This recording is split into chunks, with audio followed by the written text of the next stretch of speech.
Hey, how's it going? Welcome back to the Galaxy 1 90% Luigi Tournament. You already know my name, and I'm sure you know Steak's name. We come here often. Yeah, we do. So this should be an interesting match. You got Breadghost on the left and Galax V on the right. It's going to be an interesting match. I just said that, I know. Yeah, Galax, I believe, has a 231 that is unrecorded offline, but his leaderboard PB is a 232, which he got in this tournament, so that's pretty cool. Nice. You already know Bread with the 224.01. So yeah, no, that both players using 1P, I believe, and you're going to see Bread on JPVC and Galax on 3D All Stars. So if we haven't already tired ourselves out talking about it, the differences remain the same. I'm not sure when they're going to be heading off, but surely it'll be soon. The race room has started, so we're just waiting for stream delay to catch up. Oh yeah, we love stream delay around here.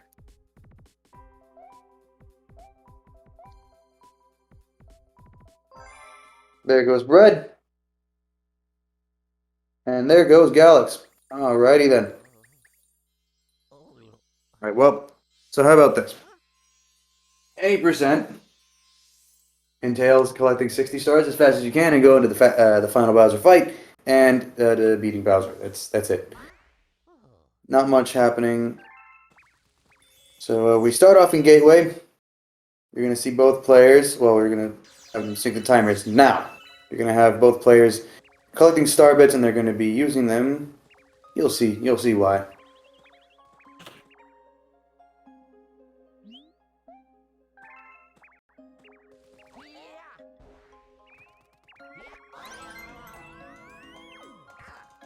So they're going to be using their star bits to shoot these bunnies and catch them, just like that. Yeah, I think that's sufficiently synced. Yeah, good first bunny for Bread. A bit of a slow one for Galax, but Galax taking the lead now. A little bit ahead out of the second bunny. Never mind, it switches back and forth. Bunnies are weird.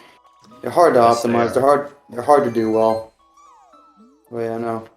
Yeah, we do try to make it a little bit easier by throwing star bits, but as you can see, when you hit the bunny with the star bits, sometimes it can go in the opposite direction, just completely breaking the laws of physics. So even when you do everything right, the bunny will just sometimes go out of its way to troll you. Physics? What are physics? This game doesn't know physics. We do a little trolling with the physics. A little tomfoolery, if you will.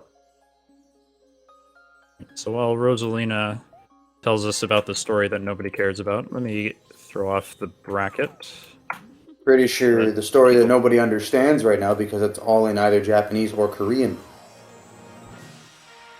I don't know what they're saying. Do you know what they're saying? Something, this place is far away, here's Luma, spin, don't throw up.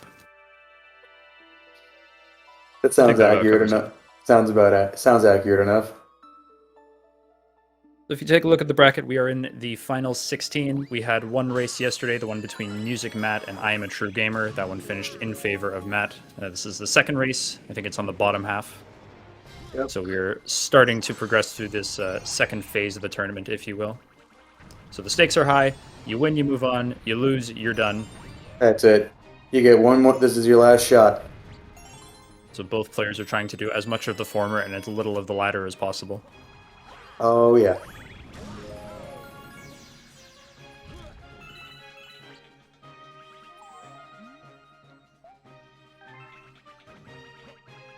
Yeah, nothing too noteworthy in Gates so far. It's mostly just playing the game casually, but faster. Yeah, you get 5 star chips. Cool. You get a key. Cool. You scroll through some text. Cool. You kill Big Goomba and get a key. Alrighty then. Yeah, no, Gateway is it's an annoying level, not just because of bunnies, which is a very easy reset point for a lot of people. This is another one. We're going to see Bread try to land a 4-frame window here and make a jump. He doesn't get it. He does get it. Skips talking to that Luma, saving about 10 to 15 seconds depending on what language you're playing on. Galax gets it as well, so both players relatively incident-free on the gate. Yeah. Not too shabby of a start at all. Yeah, good start for both players. You get about a 4-frame window for that jump. Well, actually, 3 if you're going for the backflip. Because you need one of those frames to crouch. But it's not too hard to time. You can mash for it, but it's not as consistent, I find. It's better to just time it. 407 gateway for Breadghost. Very nice. Very solid start for him so far. You have Galax with a 416 gateway. So he's not too far behind, but don't count him out just yet. Yeah. Aside from a couple little incidents with the flip switches at the very end there, Galax also with a really clean gate. Yeah, no, those flip switches are annoying. Sometimes they can just flip on, and then they can just you can turn them off and they just flip back on without you knowing. It's really, I don't know what this. I don't know. It just grinds my gears. There you go. Yeah, sometimes you step Luigi's little pinky toe onto it and they flip on. Other times you walk right across the center of it, you jump on it, you ground pound it 3 times and it doesn't move. So yeah, they kind of just go off and on when they want to, and we kind of just have to beg to the Galaxy Gods to let them. Yeah, so they kind of make it flip. It's ridiculous. But okay, we're out, and now we have 2 minutes. Well, not 2 minutes, more like a minute of dialogue and a lot of more stuff that who cares about. Yeah, I know. The beginning of this run is just... It's a slog because of all the cutscenes and text. Don't worry, the pace will pick up later. But it's such a slow start. It's so boring. Which is unfortunate because there's a lot of hard stuff at the very beginning as well. Yeah. You can definitely see that neither player is playing on the English version. For, well, a couple reasons. English disc is slow as heck because loads are slow, and then text is also really slow. Japanese text takes about 50 seconds over English, just from the text alone, because it scrolls faster and has less characters, and Korean even more so. It's about 20 seconds faster than Japanese overall. It's the fastest language. And if you combine that with the fact that Galax is on the 3D All-Stars version, it has a bit of an advantage over in terms of loads, because Switch loads are nearly instant. Yep, that's what happens when you use hardware from 15 years in the future. Yeah. Maybe not 15, closer to 10. Same idea. Yeah, Bread is on JPVC, which is still faster than Disc. So he has a bit of an advantage over disc players, but let's be real, who plays on disc anymore? Disc is obsolete. I play on disc. Sometimes. Yeah, sometimes. Like as their main thing. I don't know. I'm sure there's someone out there. Alright, so now we're going into Good Egg 1 here. Very simple level. You're gonna see these players collecting a lot of star bits. You need about 1,400 over the course of the run, or 1,000, depending on what route you're on. I think both players are on the newest one. Right, then in that case, 1,400. You need 400 for Sling Pod, 400 for Sweet Sweet, 600 for Drip Drop, in that order.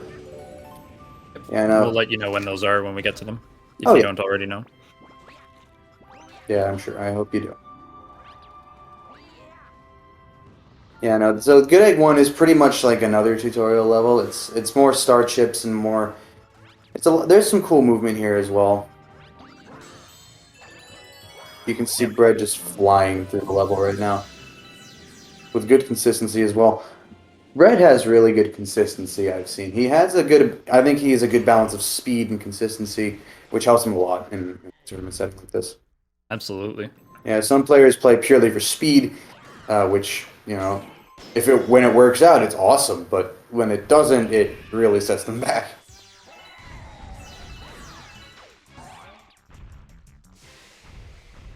Yep, a lot of people tend to underestimate just how difficult it is to perform well on a no reset like this. Because if something goes wrong and you just get tilted, it's like, okay, whatever, reset, try again. But here, if something goes wrong and you get tilted, Yeah, You tough can't cookies. You got reset. another 2 hours to play. Yeah, you So, can't really do anything about it. yeah, Breadghost consistency definitely been helping him Yeah, for so far sure. in this tournament. A bit Yeah, of a rough solid. start. Bit of a rough start in round 1, packing a 238, but that was his first run back in months. And since then, very consistently like 227-ish range. So Yeah, really, really solid times from him. good stuff indeed. Solid dino fight from both players. Nothing special there. You just spin his tail a couple times, and it comes back and smacks his head.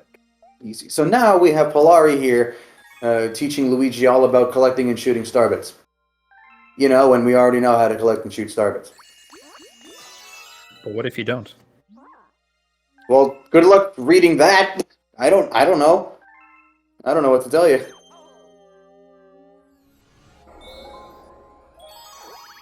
Yeah, maybe you can get context clues because it has a picture of Polari and it has a picture of the trigger button on the Yeah. bottom. So maybe you can And figure it out if you don't know how to read the language. surely the line of starbits that just magically appears over your heads is enough, right? See? And the lesson to take away from this, kids, words are irrelevant. Return to hieroglyphs. Alright, so speaking of collecting starbits, Good Egg 2 is full of them. You have to collect 100 starbits in this level to feed a hungry Luma. And this is where the differences between 3D All-Stars and JPVC kind of start to show. The hitbox on the pointer on the 3D All-Stars version is a lot more broken than the one on Wii. So Galax is able to grab more starbits with ease, whereas Breadghost needs to really pay attention and grab as many starbits as he can before he leaves this planet. 72 is around a good number. Yeah, that's more than enough. One thing, because we were talking about something else, Breadghost missed his first Luma bounce, which Galax V also did. Trying to get a homing ground pound off of that Luma in order to bounce right into the star saves you talking from another Luma and having a small tutorial while pull stars. Doesn't matter for Galax, as he ended up talking to the Luma anyway. It happens. The radius on that Yeah. thing is frustratingly large. Yeah, no, it's really annoying when you do miss it. Alex only leaving with 58. That is really surprising. You generally... That's low, dangerously low, isn't it? Yeah, I'm also a 3D All-Stars runner, so I can hopefully speak to how things work on this, and I never leave that planet with less than, like, 66. And that's Yeah, on a bad day. 70 is pretty reasonable. Yeah, 66 So- is like probably the minimum amount of starbits you can leave that planet with. Yeah, if you want, like, good movement on this last egg planet, you probably want 66. I think if you get all 3 starbits from both these sets of bushes, you can get away with 63, but obviously that can be a little bit finicky. That can just be tricky. So yeah, already Galax encountering these minor issues. Not too big of time losses, but of course over the course of a 2.5-hour run, they do start to add up. It does get annoying, yeah. You can definitely see that Brett has a bit of an edge over Galax in terms of movement. And he's been running this game for a real long time, so it's safe to say he knows what he's doing. Galax also has been running the game for quite a bit, so it's safe to say both players know what they're doing. But one of them even more so, right? Yeah, Galax, multi-Mario runner, started to get super active into this game with the release of 3D All-Stars, so very solid, newer player, but definitely a very excellent runner in his own right. Absolutely. That home Solid. and ground pound might have cost him that cycle, yeah. Tried to Yeah. get it before that crusher went down and unfortunately spun a little bit too early. Or spun a little bit too late, ground pound a little too early. Unfortunately missed the cycle, so that's going to cost him a little bit more time. Yeah, that does hurt. So you can see Brett has... Willkommen. Hello! Or is it hello? I don't know. Hello. Or is it guten Tag? I can't speak German. I cannot speak German. Yeah, I cannot speak German. Sorry. So now you'll see Brett... Night. Guten Nacht. Oh yes, because evening.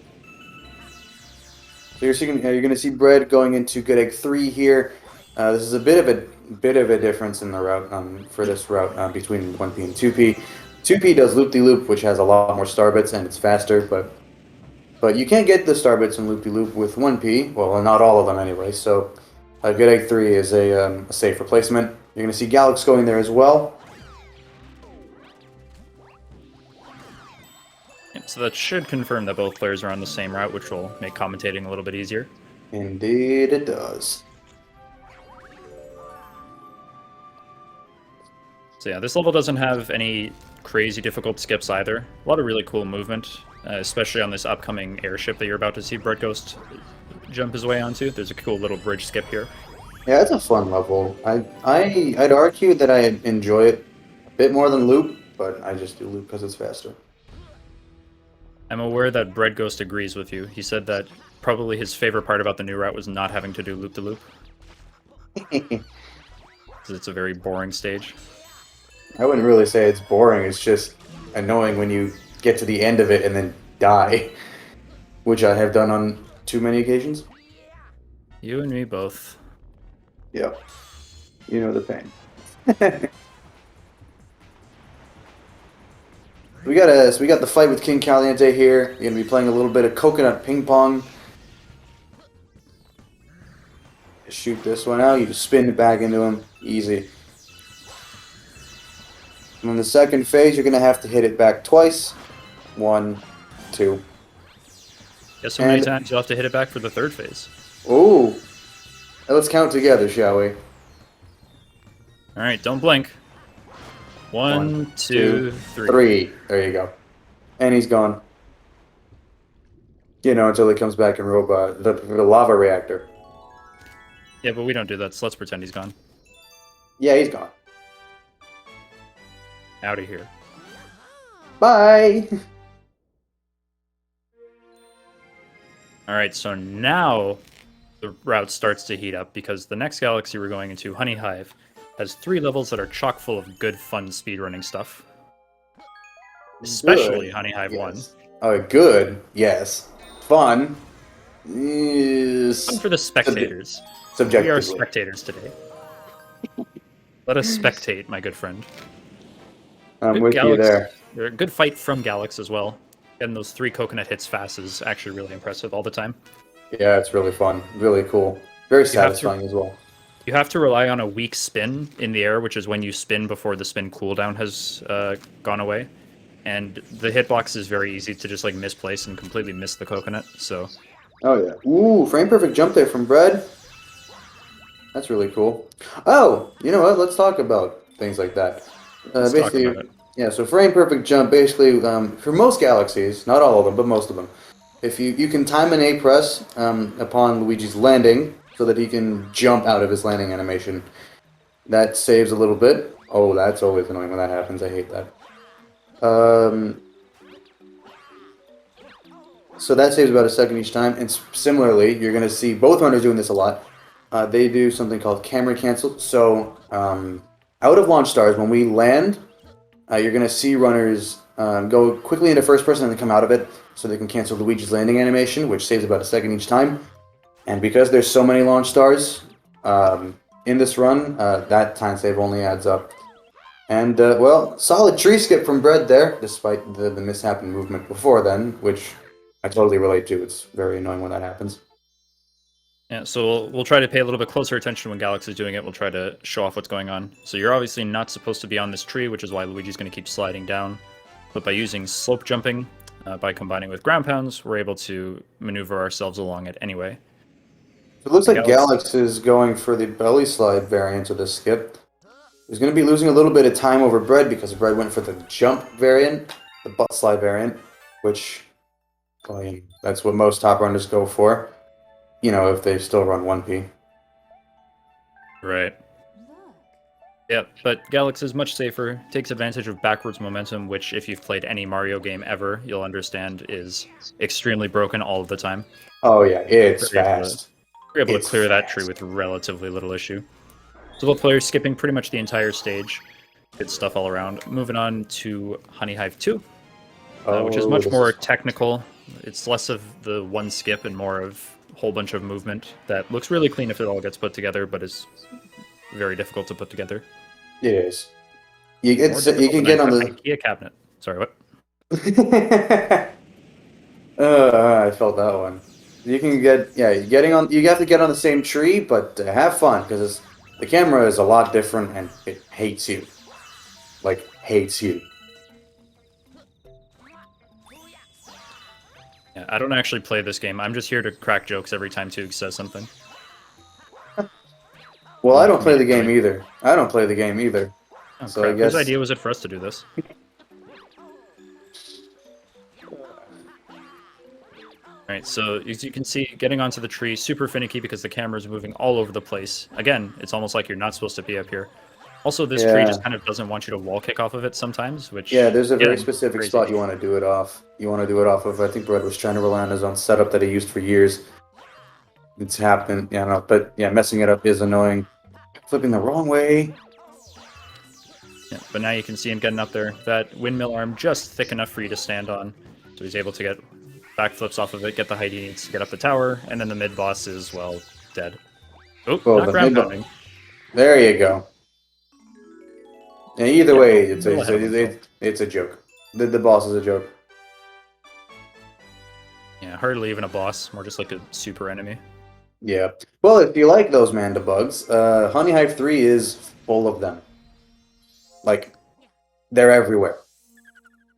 Yeah. And you get to fight a big one at the end. Haha.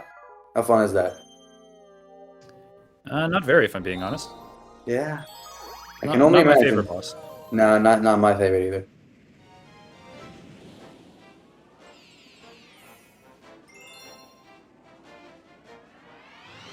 Alright, so Galaxy be making up a little bit of time, having a much cleaner Honey Hive 2 than Bread. Yeah, Brett. Yeah, it's looking. Yeah, this early game for Brett has been like a combination of really sick, and then Honey Hive is just like, nah, not today. Try again. Been there. All the time, dude. I mean, no, I haven't. I've not played this game. What am I saying? Yeah, I don't know. These faux feelings of relation. I don't know what they are, dude. Clearly, we are losing our minds from lockdown. Yeah, that sounds about right. So, while Toogs and I enter our existential crisis, Breadghost heading through Honey Hive 3. As you have seen, there's not too much to the first level. Really, all this is the boss fight. And the boss fight itself isn't too hard unless you go for sort of tricky strats in the second and third phase. Which Breadghost does. The second phase is easier than the third. Yeah, the first hit's relatively trivial. That's all you do.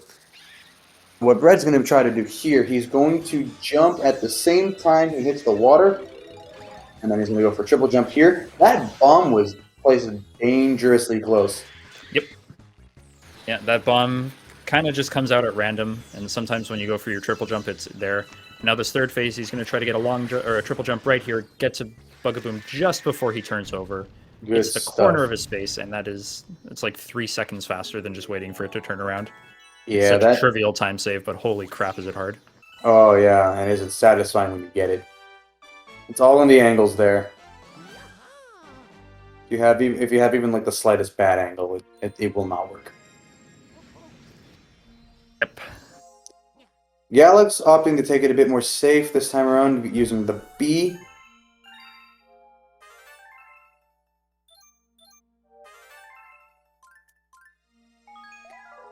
Alrighty, so now Breadghost is going to be heading into Flip Switch. So if you remember those annoying yellow turning blue switches in Gateway, well now you do the opposite. They're annoying blue turning yellow switches. Yeah, no less annoying. The hitboxes are thankfully a little bit more forgiving, but the movement required to get them all is much more precise. Yeah, it's all about tight. It's all about tightness in your turns. You gotta know exactly where to go if you want to make the fast laser beam cycle here. Yep, there's one cycle and one cycle only you're trying to hit. Where to go so far doing it perfectly. Well, that spin may not have helped. Looks like he's going for that. Oh wait, Ooh, just barely. well. Yeah, that'll do it. Yeah, you can see Breadghost did everything correctly except he spun across the gap, and that was enough to cost him like 2 seconds. Yeah. Maybe I 3. know, I know it's 2 to 3 seconds, but man, it's annoying when you lose it in flip switch, especially Yeah. because it's such a short level. Speaking of short, look no further than the next one, Mega Leg. What's short about Mega Leg? You'll see. Ooh, Galax getting the frame perfect jump at the start. That's interesting. This is Ooh, long jumping across that other one.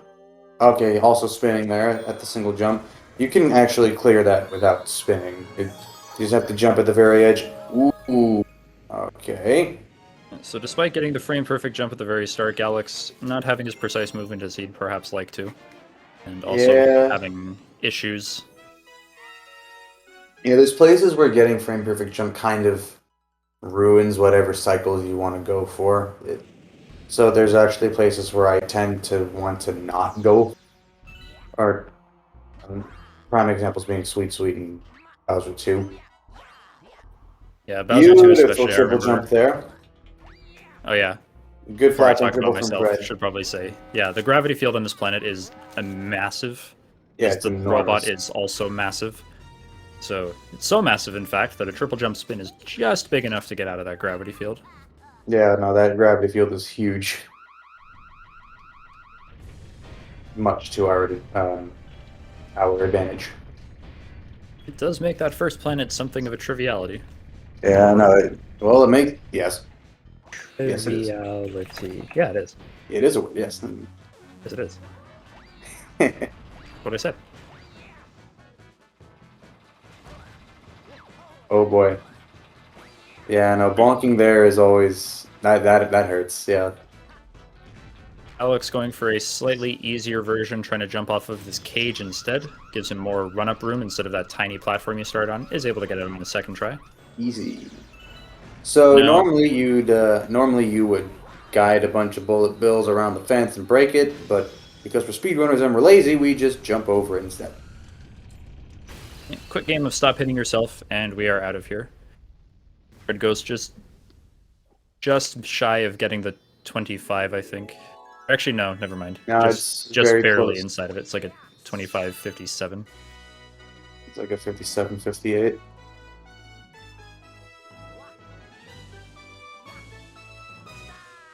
Yep. 25, I'll 58. call it 25-57.98. 0.99. 2479 Toogs. BF. Shoot. You got me there.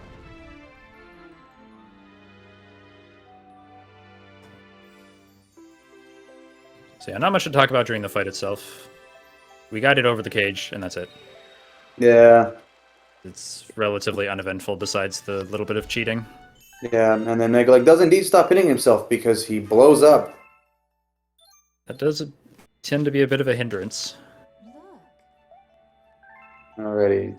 Speaking of hindrances, look no further than the next level that Brett is going to be going into.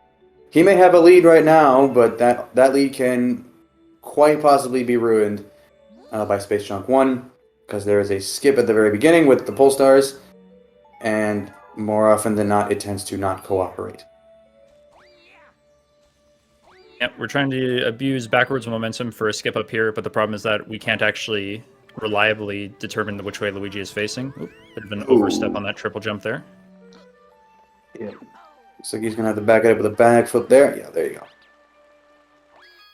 So Yeah, observatory movement is also very hard to optimize. It's very hard to do well consistently. Even top runners still mess up occasionally. that they do, as evidenced by Mr. Ghost over here. Mr. Ghost. So yeah, he's going to be trying to abuse backwards momentum to skip about a third of the stage. But the problem is that Luigi's going to be in the air, so it's hard to precisely position where he's going to be. So we have a very specific setup that we do at the start to like usually get Luigi where we want him to face. So hopefully today is one of those usual days. Let's hope it's a good day. The setup is easy to mess up. It's really hard to do it very well. And Yeah, this is we said it. Yeah, Luigi wants to be not facing quite. down and towards There the you go. screen like he is here. Second Second try, try, it's good. it'll do. That was a really early ground pound. If you ground pound too early, you can actually end up missing that gravity field and go all the way back to the start, which is obviously detrimental to the speedrun. Oh, yes. Totally haven't done it a million times before. Now a cute little triple jump to get up to that sling star without having to free the toads. They will remain imprisoned. Yes, They'll that cry strat is and- actually that strat is called Sludgy Hop, which is appropriately named after runner the Sludgy Gamer. And ironically, whoa! Breadghost, please stop. You saw that, right? I'm not. Yep. My eyes don't deceive me. That was. Huh! It's a good thing this isn't Comet. Oi! Yeah. Yeah, that was rough. Ooh, that was scary.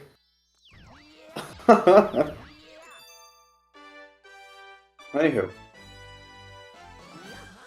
So Gallic's going to be going for Sludgy Hop now. 1, 2, 3. Nope. There just you barely. go. Just barely Just making barely. it there. Yeah, that did look bad, but Yeah, commentator's blessed. Yes. The angle. Yeah, the angle there can be finicky. Sometimes it can work with it doesn't look like it will. Like sometimes it can fail when it looks like it's guaranteed to work. That's Galaxy. Yeah, that's pretty much anything with this game, honestly. All right, Space Junk 2 has absolutely nothing to do with junk, but you know, here we are. There's nothing too interesting about this boss. Well, the boss Okay, I is guess junk. There is something interesting, yeah. Boss is junk. Yeah. So if you've ever played this boss, you'll understand that she alternates between throwing fire and shells, and you want to throw the shells at her. For the longest time, we thought it was RNG, but it turns out that the cycles are completely deterministic, and they are saved in the RAM between runs. So what happened before the run is that I presume both players set the fight up in such a way that in all 3 phases, Camilla will start by throwing a shell, which is obviously optimal. Yes, we make it so that we ensure that she throws a shell on every single cycle.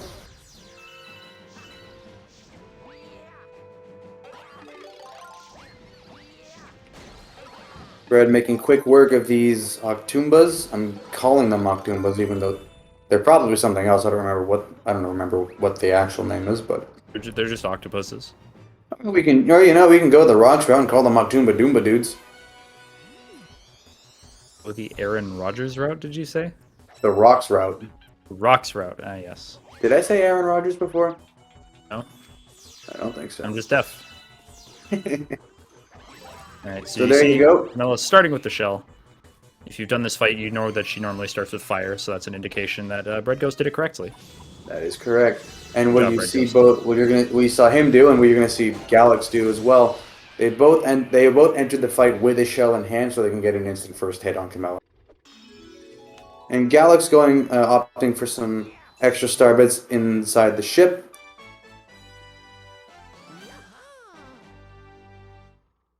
Yeah, fun fact, especially on 3D All-Stars, you don't actually need to enter the ship to get those star bits. On the fly-in, the cursor is big enough that if you wave it across the bottom of the ship, you can collect some 20 star bits from under there.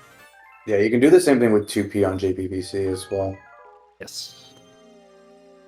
which is probably part of why so many people run with 2P, because it just makes star bits trivial. I have seen somebody get it with 1P on Wii or Wii U, but Really? 5. Yeah, How? it's very inconsistent. That, They got 4 or 5. That's weird. Okay. Definitely not reliable. Nah. Absolutely not. And so now you have Breadghost and Space Junk 3.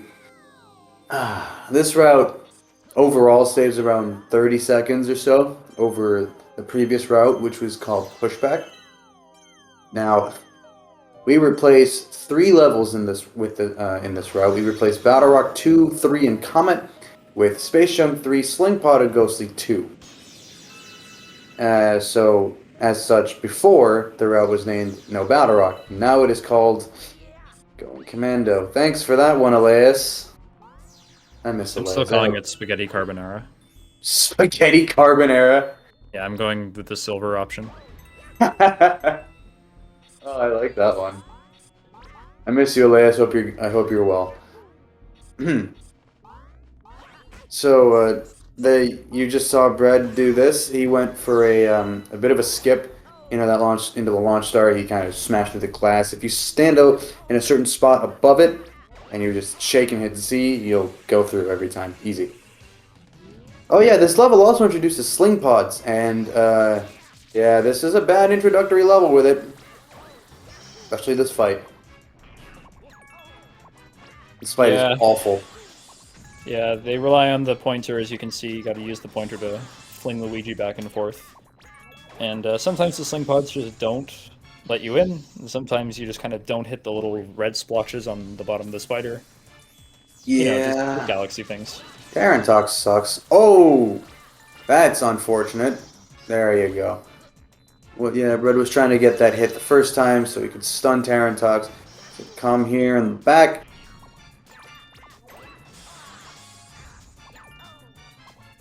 Oh! Not quite getting where he wants. Jump into this sling pod here. And finishing off the boss nice and quickly. There is a new strat for this fight now. It is called Toad Shot, and well, it's exactly what it sounds like. You use the toad that's trapped in the sling pod there. Yeah, I'm a little surprised that Breadghost didn't use the toad at all there. Like, there's a strat called Toad Shot, which is a very specific application of the toad, but also the toad can just be used to hit these. Yeah, things. these bulges. Yeah, you can just use. Yeah, that's what I do. I just use toad like on one of the hits. I haven't learned like the actual strat yet, and I don't think I want to. It's toxic. I wouldn't recommend it. Yeah, yeah, it's awful. Speaking of toxic, Sling Pod.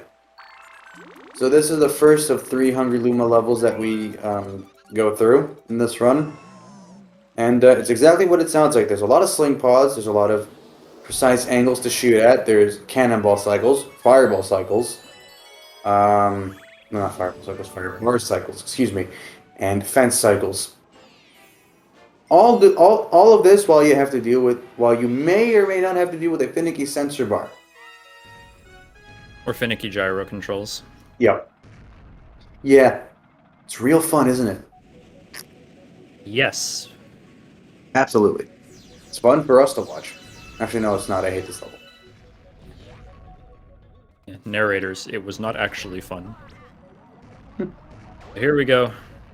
Shooting through the cannonballs. Very precise shots from Mr. Ghost. Hard to do this fast. That third shot in particular is very annoying as well.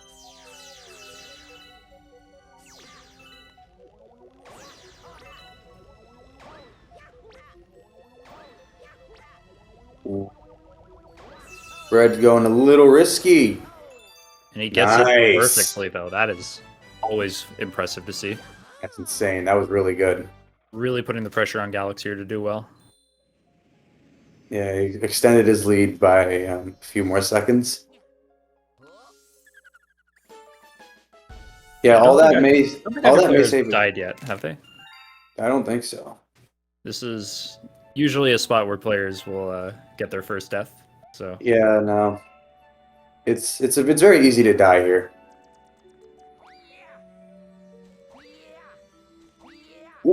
Ooh, overshooting that sling pod there. Very close save, yep. Fortunately, that misses the cannon cycle, so Galax has to wait another few seconds. Yeah, it may not look like much, but losing those few seconds is quite annoying. And really sets a player back, especially in a tournament match. He's just taking it safe and waiting out this firebar cycle. He's going to be waiting out this fence cycle as well. There you go. All right. Nice and easy. As long as neither player dies, it's good, right? Yes. Slingpod was a 3-second gold. Breadghost, what was the split time? I want to compare against mine. Ooh, I actually would love to compare that as well. Well, we'll let you do Battle Rock 1 first. So Battle Rock 1, there's not too much to it. You just saw Breadghost skip those blue star chips with a well-placed triple jump and a spin into the launch star. There is a skip you can do here, and in Battle Rock Luigi called Broob, which, well, you know, you get out of bounds, and you basically go all the way from here to the end. A lot faster. It saves around 25 seconds optimally each time, so if you do nail it twice in a run, that's 50 seconds saved total, pretty much. And it's really hard to do. But You gotta place your triple jump super precisely. There's super specific angles you have to hold. It's widely considered to be the hardest, like, mainstream skip in the game. Yep. I think it's easier than, like, buoy-based shore launcher or whatever. Well, surely. Requires a what's it? A mega triple jump. Yep. Yeah, those are oh boy, those are fun. In any case, if you don't go for it, it makes starbits like breeze here. You collect a whole lot of them. Cute little triple jump to make that cycle slightly faster. Well, that doesn't matter now because he got hit. You know, life's like that sometimes. Yep. Do everything right, and then you get hit by a Goomba. Like that bullet was about to do. Very fast thinking from Breadghost, managing to jump early enough that the bullet bill was able to follow it, and then get behind the cage so that the bullet bill would go down in time. Yeah, There are times where if you get like too high above the cage too fast, the bullet bill will just endlessly circle around you. And it's toxic. See Mr. Cloud Kirby and Buoy Base S here. 148. Ooh, nice. Yeah, 148's good. That's hard. At least in this one time only, I can claim that I have a better gold than Breadghost. Let's go. Well, so can I, yay.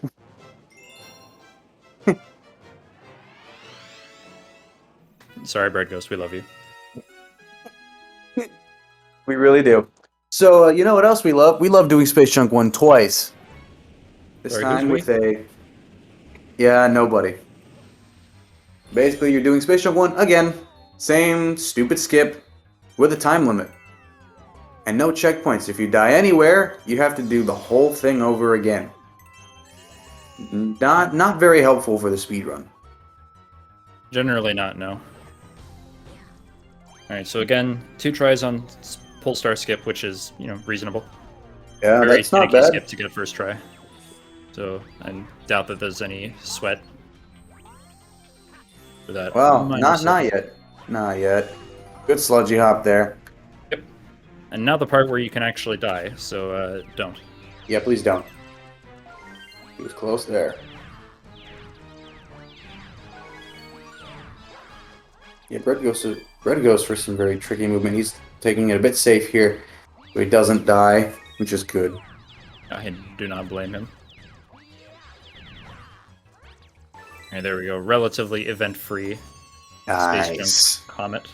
That was good.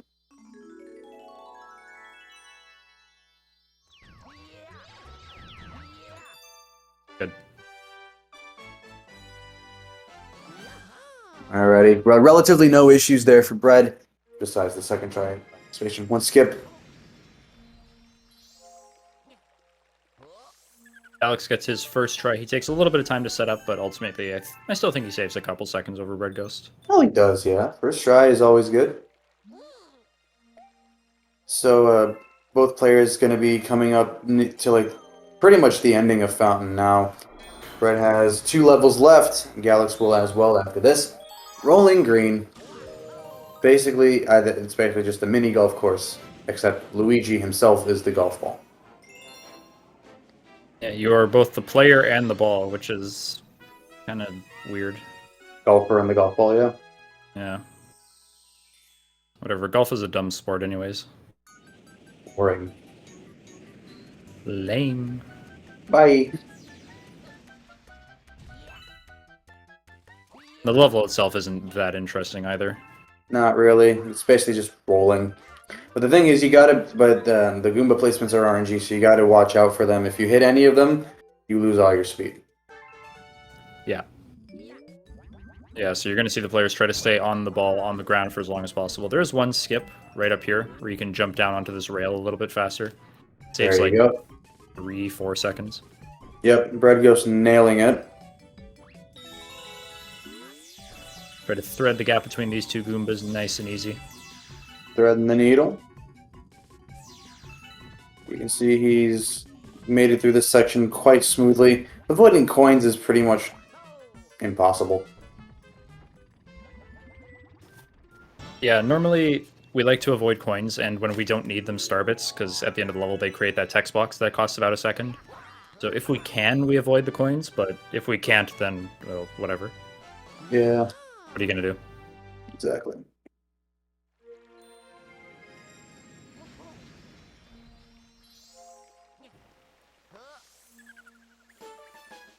So relatively clean rolling green from Breadghost there. Now he's going to be going into Bowser 1. First Bowser fight of this entire run. There are 3. Yes, 3.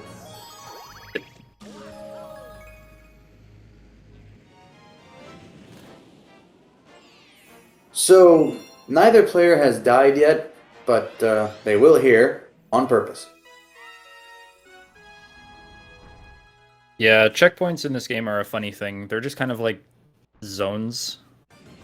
They're not, like, in Galaxy 2, they're tangible flags, but in this game, they're just kind of like areas, checkpoints of sorts. And Yeah, so what Breadghost will do here is a backflip that will just barely touch the checkpoint before entering the death plane, which allows him to skip ahead to a later part of the stage. Just like that. Yeah, that saves a couple seconds over just running around. Mm-hmm. Oh, a little bit of a finicky long jump there. That's not really his fault. Gravity is weird. Yeah, sometimes when you switch from up to down gravity, your directional inputs just get changed for no reason. So, Yeah, I don't really understand why it happens, but it isn't. It's very annoying. it's pretty dumb. So you're gonna see Bowser shooting down a bunch of meteors, getting ready to crumble these stairs to pieces. Don't worry, he's gonna try to take us down with them, but we're too fast. Yeah, you'd think he'd try to take out the later parts of the stairs instead of the parts that Mario has already, like, passed, but Yeah. I don't know. Bowser's just kind of dumb. You hear that, Bowser? You're stupid. Stupid little stupid Little. big turtle with spikes. Alright. So Brad's doing some attack cancels now that you saw what he did there. He just spun into Bowser's face so you can cancel the shockwaves. Going to try to do so again here, but he's going to have a slightly more specific placement because he wants to land on that blue circle, or at least close enough to it, which he did not. He was on it, but yeah, he was like near the rim of it. Right. Yeah, you want to land on the blue circle so that as soon as Bowser jumps up in the air, he'll immediately jump back down onto it. But it's a very tight window, kind of hard to hit, and it loses like a couple seconds if you mess it up, so who really cares? Yeah. I don't know if that was supposed to be the death warp for Galax or if that was an unintentional death, but either way, that did not look right. Yeah, let me go back. I saw that out of the corner of my eye, but I wasn't really paying attention. Yeah. But a relatively decent fight from Bread there.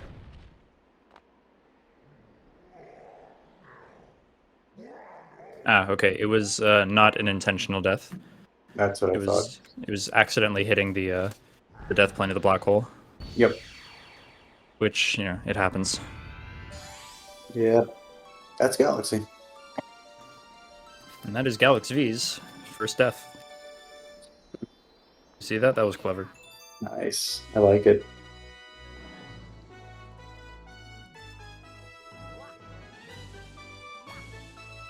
So 47-22 fountain exit for Bread.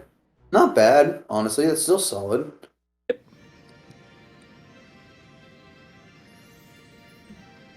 Yeah, this is looking like pretty straightforward 227, 228 pace-ish. Yeah.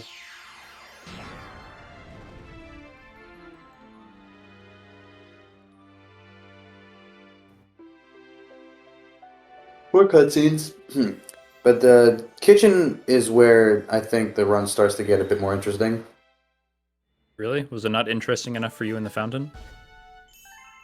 No. Did you not just hear me yawn? Nearly fell asleep. Oh. Well then. I Okay, know. Tubes, fine. I know. What's so That's it. interesting about the kitchen? Okay, For well, our viewers. One, I will tell you, it's a staying awake skill issue, and two, well, there's Wow. a lot of fun stars in kitchen. The tough, but really keeps you on your toes. Starting with Beach Bowl one, for 1P runners, this is a relatively tough star because it relies on something called tilt, and if you have good tilt, it's a breeze. If you have average tilt, it's not too bad. If you have bad tilt, it's nearly impossible. Yep. And the problem with Tilth is that we can explicitly control it, but we can't like necessarily check where we are. So this is another one of those Yeah, stages where we have a setup that tries to give us good tilt, and then we just kind of go for it. kind of And just if it gotta works, pray then to the cool. Galaxy gods. If it works, then we're gaming. If it's not, then we're gaming but slower. Yes. So There there we you go. go. That's the setup, backflipping off of that top left Yeah, leaf. that Usually looks gives you good. tilt. That was good. Good tilt for bread there. That usually gives you the tilt you want.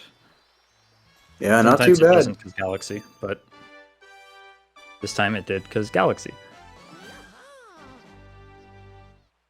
Nice and easy.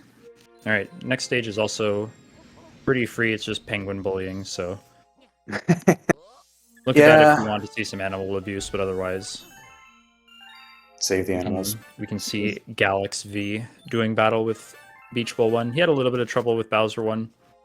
Bit of a tough fight for him as well. I saw him miss at least one tail hit when Bowser was running around crying about it, so still a lot of ground to make up for Galax V, but a long race ahead. Oh yeah, it's there's still like an hour and a half left. Anything can happen.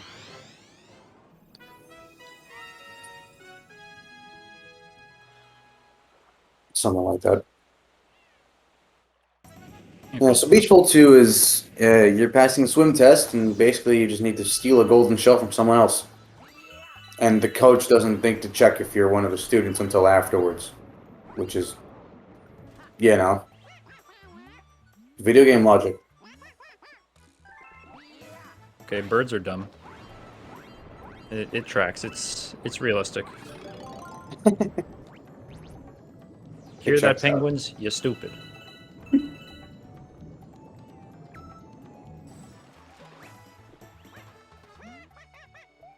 All right, Oh yeah, Galax. you brought it back. Easy A for you. Let's see some good tilt, Galax. Come on, Get on that Galax. leaf. Oh, he Oh, jumped a little bit too late. Accidentally walked off. Oh, yeah. You one of the students? Nah. Bye. Thanks for the star though. all right. I'm a little suspicious, but okay. He's going for the waterfall jump instead. This is not tilt dependent at all, so Yeah. doesn't matter in the end. Smart thinking from Galax there, going for that as a backup.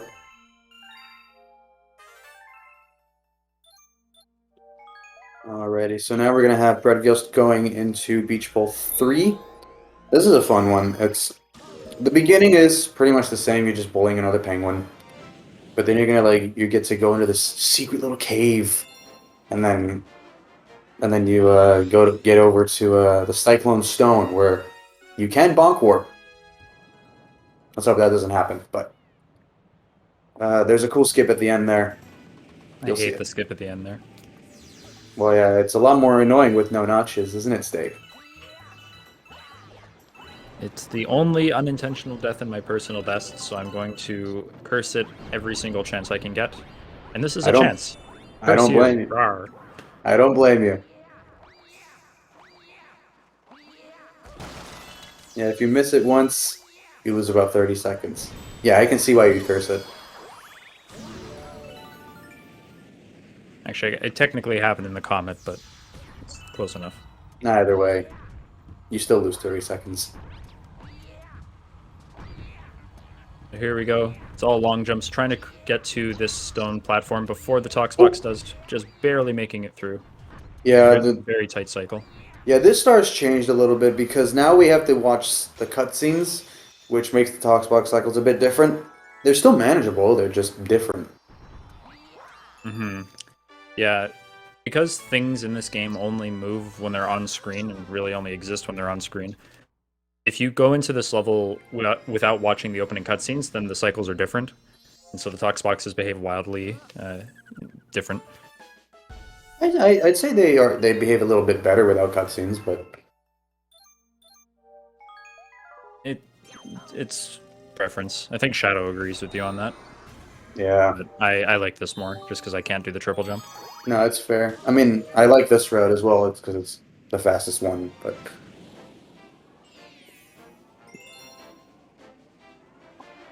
Alright, so we're going to avoid the Beach Bowl Comet for the time being and instead head over here to Bubble Breeze. Introducing the sort of third quote-unquote motion control gimmick at this point. more of a pointer-based gimmick. The bubble. Yep. Yeah, we skipped Manta Surfing, but that was supposed to be the first one. And then there's the Rolling Ball, and now here's the Bubble. I kind of group it in with the other two, even though it's not a motion control because it's a Trial Galaxy, but I don't know, call it what you want. Yeah, it's true. Oh yeah, I didn't think about that. It's all the trial galaxies literally incorporate motion controls. That's wow. I really just realized that. And I've That been was the running this game connection I for was 2 trying to years. make, yeah. Yeah. Alright, Galaxy V's turn to do battle with the Stone Cyclone. Because there are no notches on the Joy-Cons as Toogs, as he brought up, this skip is a little bit trickier because the angle is a lot harder to properly make. Yeah. It's alright. You can say I made fun of you for it. I'm sorry. Don't care. You make fun of everyone, it's all good. It's true, I do. Alright, It's a here we go. disease. Very Oh. deliberate setup, dropping the Z input as you do. Nah, he went. That's- Oh, that's unfortunate there. Looked like Yeah, I he didn't quite long jump at the correct angle, and then he spun, I think, too late. Yeah, I think he long jumped too far up and then tried to correct it to the left, and then his angle was just way out of whack. Yeah, it was. Yeah, it's a very finicky skip on Switch. Very tricky for sure. Going for That it looks again, better. no? There you go. So Breadghost, bullying one final penguin. He's going to be coming up here. He's going to get to a treasure chest. He's going to break it open with a shell. Like so. So now we're going to be taking a bit of a detour. He's going to be wall jumping up waterfalls. Or wall kicking up waterfalls for all you Europeans. Yep, this is the stage that introduces the Ice Flower. It's not supposed to be, but it is. And this is my favorite power-up in Galaxy. I love this power-up as well. You can skate on water and lava. You can wall jump up waterfalls. It's just sick.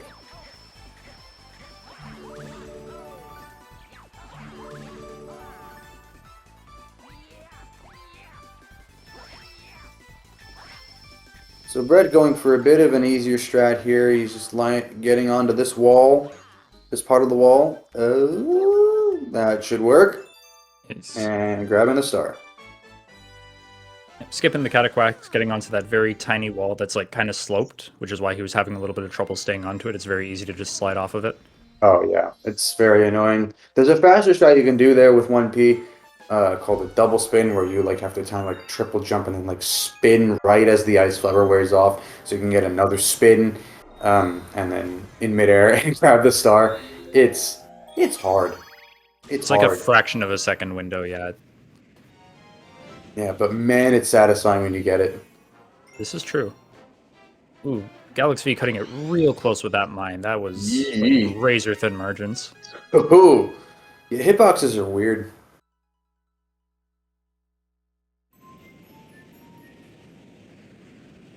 And just skipping over the rest of the level, and Galaxy V is out of there. Oh yeah, there's more of a level there. I forgot. Yeah, there's like 2 minutes of level that you can go through if you feel like going on a little bit of an expedition. But we don't have time for that, so. Yeah, I'm good. Thanks. Yeah, I got stuff to do. Places to be. So Bread now in Ghostly 1, where Luigi goes off to save Luigi. Yeah, you heard me. Because the galaxy, or the universe, is very large, so why can't there be 2 Luigis? I don't know. Why hasn't the universe imploded yet? Ooh, very good movement there from Bread, making it just in time for that 5th star chip. Movement with the Rainbow Star is really difficult because Luigi moves so blisteringly fast.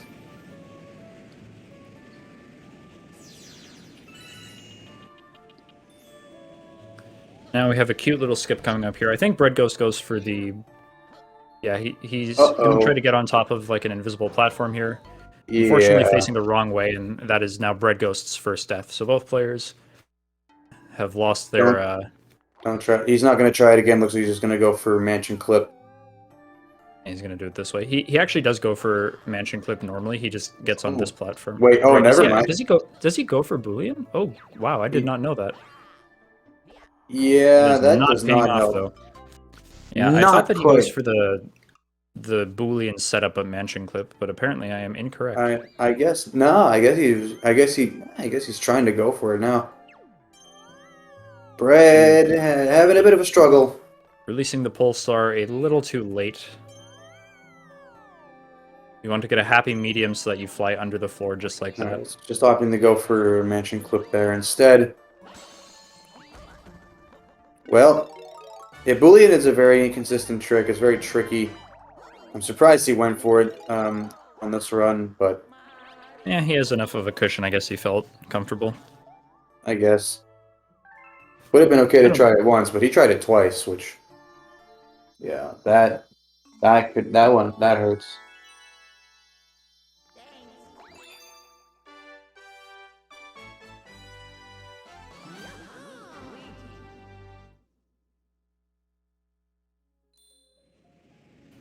All right, still a sub-hour Ghostly 1 exit for Bread, which is still pretty good, I think. Probably not amazing for him, but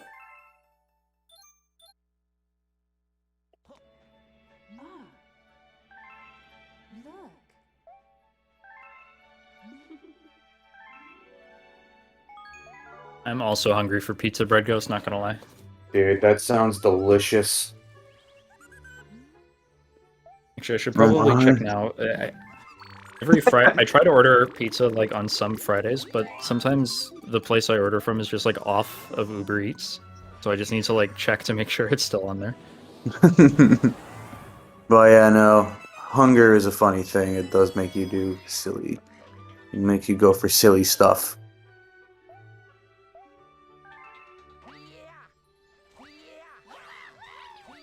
Okay, I found it. Dinner is saved. Ooh, look at Alright, you. so I'm not going to be eating food for another hour and a half. well, neither am I. Yeah. So, little bit of a routing thing that Brett did there. He long jumped right at the end of the feeding process there, so he can go talk to Luigi and then come back. Launch starts taking about a second to activate after they spawn, so it was a good time to do that. And we needed to talk to Luigi there anyway for the next start. Yep. If you played this game before, you know that Luigi will sometimes go into galaxies and then kind of mess around for a little bit. But you do need to talk to him at the observatory for that to happen. So, no better time to do it than when you're off to go when you're waiting for something else to happen. Yeah. Indeed. So now, sweet, well, Brett's basically done with it, but That was the level. this is the level this level shows much what non-galaxy runners think galaxy running is. It's just long jumps. I hope that So the recent demonstration at Games Done Quick has shifted the public's opinion on the game. I sure hope so as well. I think it did. I think so too.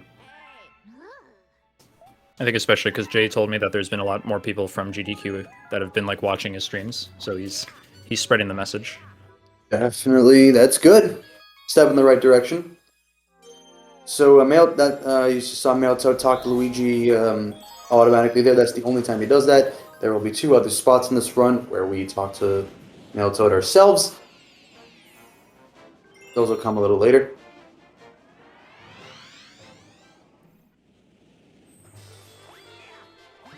And don't blink. This is the shortest star on the entire run. It's done. Did you miss it? Nope. Not you, Toogs. Of course you wouldn't miss it. You got the Superman eyes.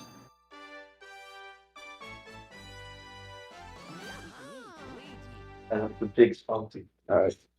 See you later, man. All right.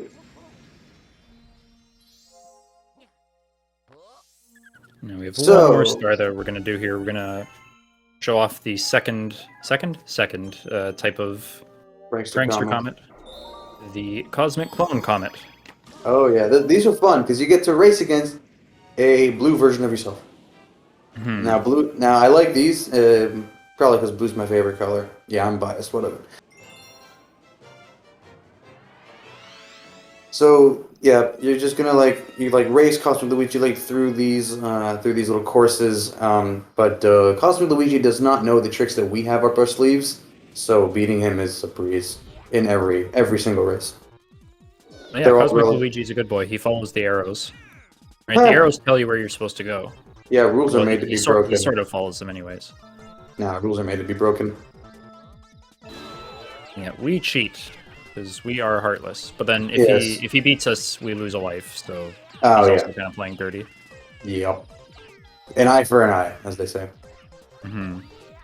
So what you saw Brett do at the start of the race there, he timed an A press right when the go text appeared, like right as the countdown ended, so he could get a bit of a start boost there. And that boost really helps us out. And it's very easy to mistime, so it's Yeah, good it's a on very him for short getting window, that. like 5 frames or something. Yeah, something like that. Really tiny. So Breadghost done with his little side trip to Terrace 2. He's on his way back to Kitchen for Kitchen 2. And he's got, I believe, 3 more stars before he goes to Bowser Jr. 2 and closes out the first half here. And starting with the third type of prankster comet in the game, the Fast Foe Comet. That's what it says on the tin. The foes are fast. And The platforms are fast. Cycles are different. That's it. There's only 2 of these in the entire game, yeah. the skip is the same. Oh, yeah. It's the But same yeah, annoying thing. everything else is different.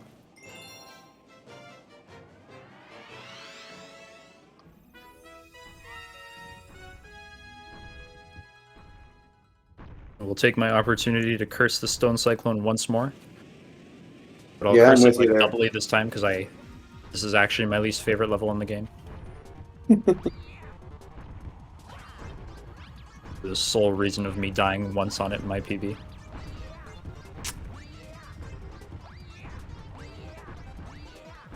Alrighty, come on, Brett.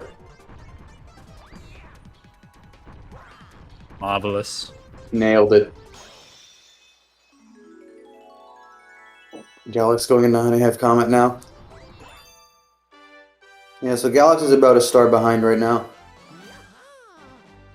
Well, this is Galaxy. Anything can happen still, so don't count him out quite yet.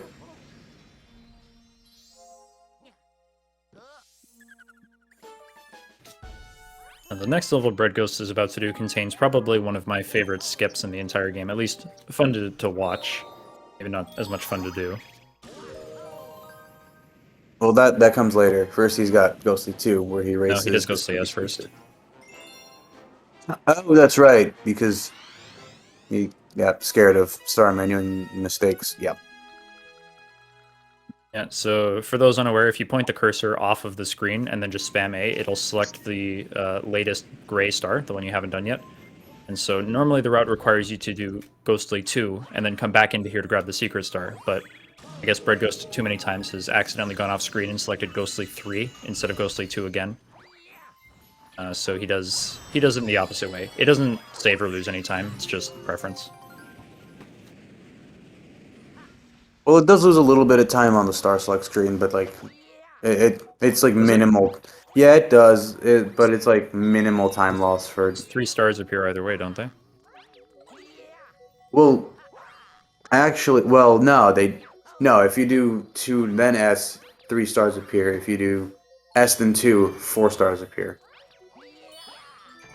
Why do 4 stars appear? Because you have. Wait. You have Ghostly 1, Ghostly 2, and Ghostly S. I am very silly. Never mind. You're right. 3 appear each time. They both, both times 3 appear. But if you do S then 2, 3 stars appear a little bit slower. That's what it is.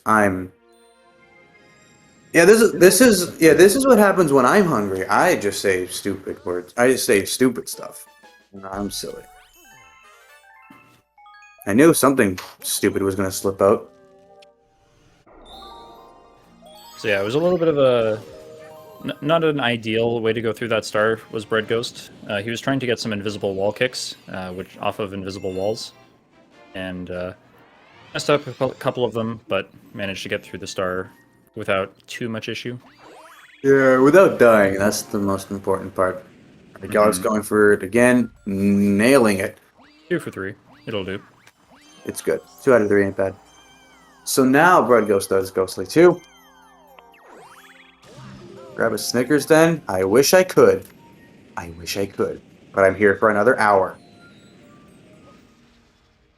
Can't be eating on the job, right? Oh. Darn. Can? We can't? Oh. Let me just... I don't know. Let me put that down then. Alright. So I don't have any food anymore, but these meat on bones that Breadghost is going to be racing through will make me want food, so... I mean, cool. I already want food.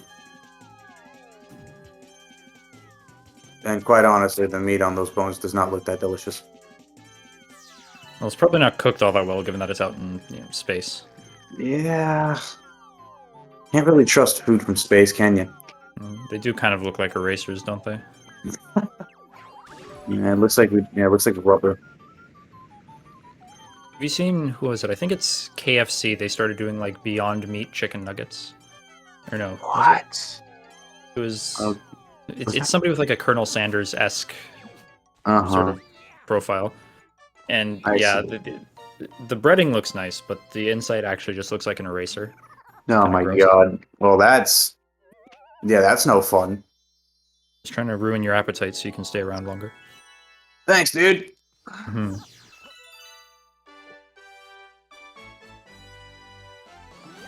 I actually didn't see what kind of race time Breadghost got there because we were talking about food the whole time. 48. Oh wow, that's rough. Yeah, it looks like Galax is having a rough race too. 47, 48, one of those. Yeah, either way, that's rough. So Breadghost now headed over to Bowser Jr. 2, looking to close out the first half here. The level itself isn't too bad. The fight sucks. Yeah, my good friend Ginkabor equated it to those Super Mario Maker like enemy spam levels. And as you'll see, yeah, that's pretty apt description. Yeah, that sounds about right. That actually does sound like such a Ginkarbor analogy.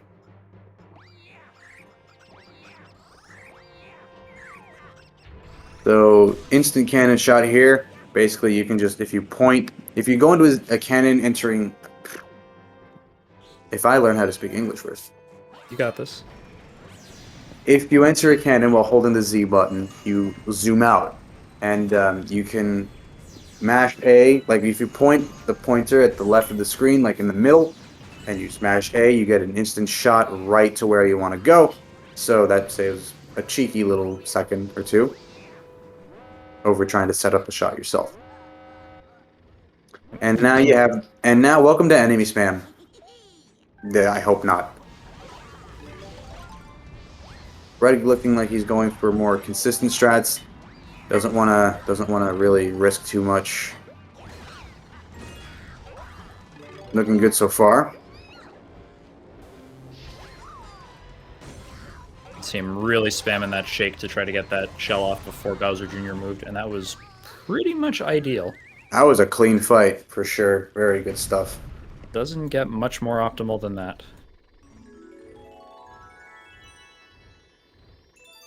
Alrighty, so that's looking like a mid-112 first half for Bread. Solid. Yep, 112.32. Good stuff indeed.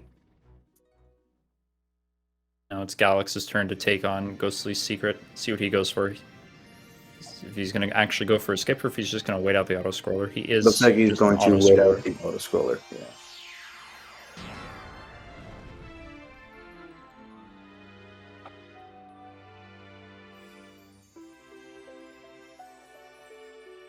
You can get up to that platform earlier, but you do need a triple jump, not just a backflip. I mean, you can make it with a backflip. It's not tricky. reliable. Yeah, exactly.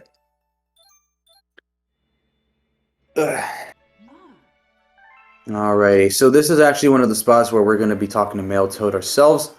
So right after this, Brett is gonna long jump back, or just walk back. That works too.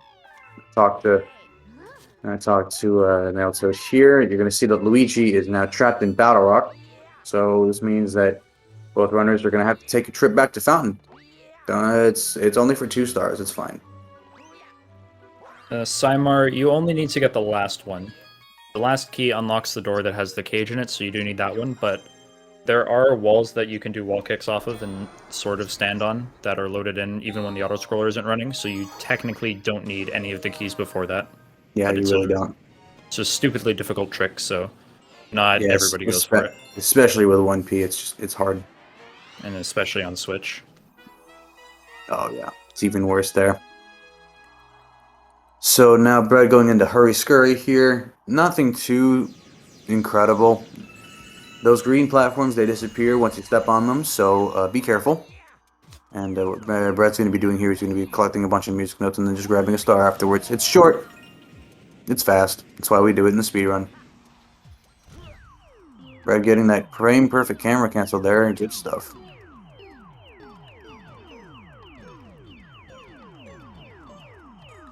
Yeah, not too much to talk about here. There's really only like 1 or 2 optimizations you can make in this stage. I think there's like a homing ground pound you can do off a Toad at the very start to get here faster, but... Yeah, but it saves minimal time. Maybe a second, and I don't know how to do it. Yeah, I haven't tried it myself, but it's hard. Galax looking like he's having a bit of a rough time in the fight here. Yeah, one of his Toad shots, or one of his shell shots hit the K-Mech, so... At a double background, you can see the enemies just flooding in. Yeah, can you imagine throwing Toads at that ship? That'd be bad. I mean, we threw a Toad at a spider earlier, so... Well, that's a spider, not a fully armed battleship. Anyway. So where do you draw the line? So you're okay with throwing it at a big poisonous spider, but not an airship, all right? So what's the midpoint? Where do you... Yeah, I don't know. It's a tough question.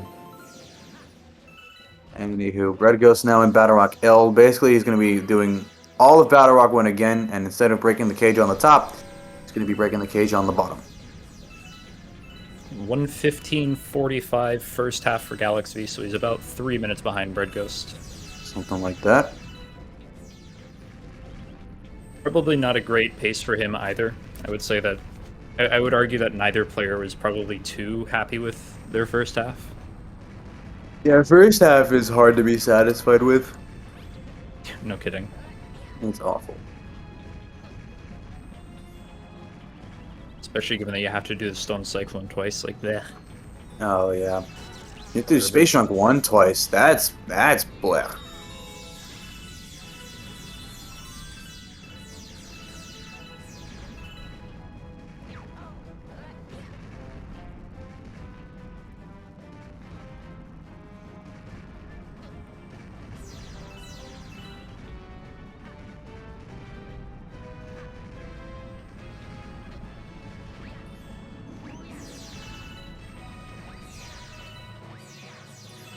But it looks like Breadghost is going to be making it through with relatively no issues.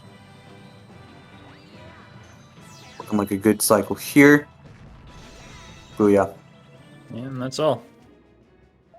So Luigi saves Luigi again. This time with a green power star. So the reason we do this one as the last star in Fountain 2 is because it will take us back to the observatory because Polari discovers, oh, you got a green star. And they decide to talk about it a little bit, which is convenient for routing purposes. I can't speak. You can see Galaxy's timer going off a little bit. I'm going to try to recrop that. No, you have fun with that. I will.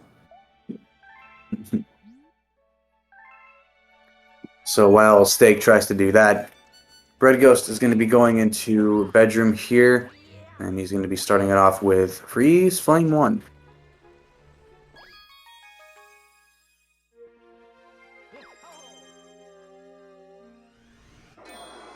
So Freeze Flame is my personal favorite Galaxy in this entire game. But personal bias aside, it's a really fun speedrun. Really fun speedrunning level. Nice.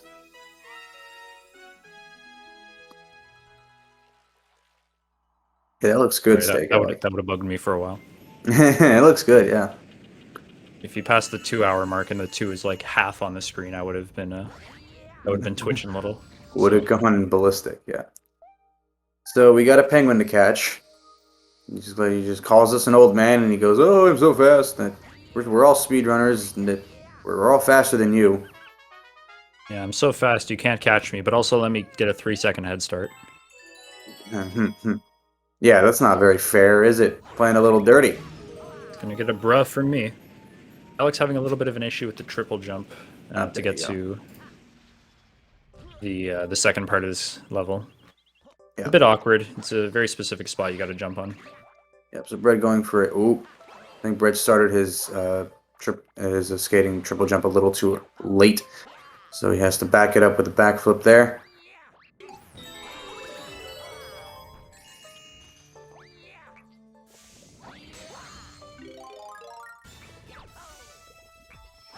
Ooh, never seen anyone do a backflip there, but it looks like it sets him up perfectly for that triple jump onto the box. Have you never seen anyone do a backflip there?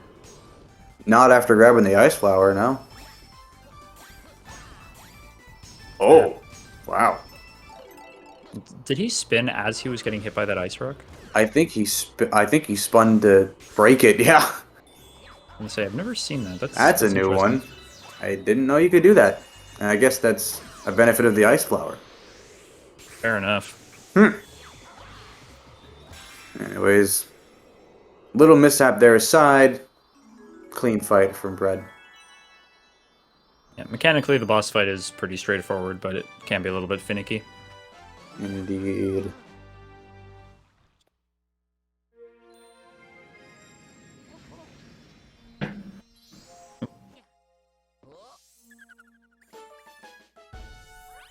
Ooh, Galaxy V jumping a little bit too high. Bullet Bill came boomeranging back to the ground and... oh, yeah. I hate when that happens. The Bluey. Bullet Bills are pretty dumb. Bullet Billy.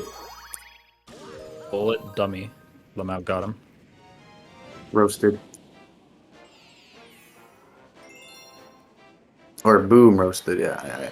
Missed opportunity. Alrighty, so Freeze Flame 2, so this is more of the hot side, Freeze Flame. The starting planet is still ice, though. That makes sense. Sure. So 5 starships to collect. Yeah, very interesting little tidbit here.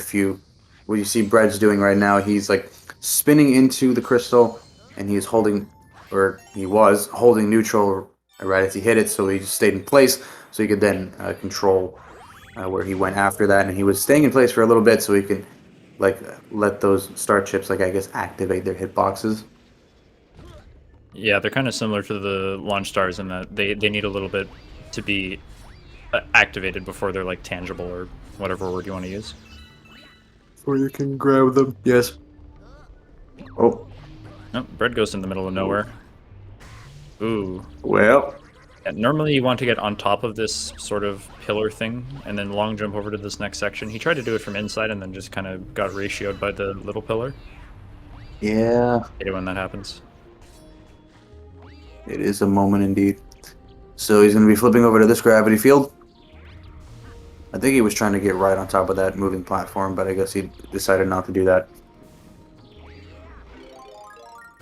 First level with the fire flower.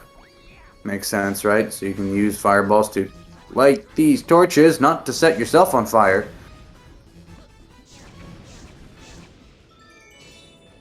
Alright, thankfully no big deal. Sometimes your spin can just kind of like drop above the lava, and it's not a fun time.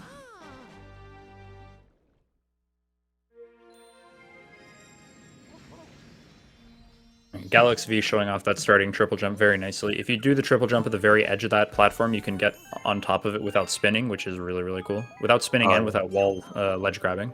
Yeah, it's really cool. and feel like you're doing super precise, cool movement. I mean, it is super precise, cool movement. It is. I love it. Yeah, I do love it too. So Breadghost taking a bit of a detour, going to Gusty Garden 1 here. There's a bunny to catch, but it's nowhere near as bad as the ones in Gateway. Well, You can literally just catch depends. it. You can just catch it with a long jump. It's not that bad. No, I can't. Then that's a skill issue. I'm sorry. Yes, it is.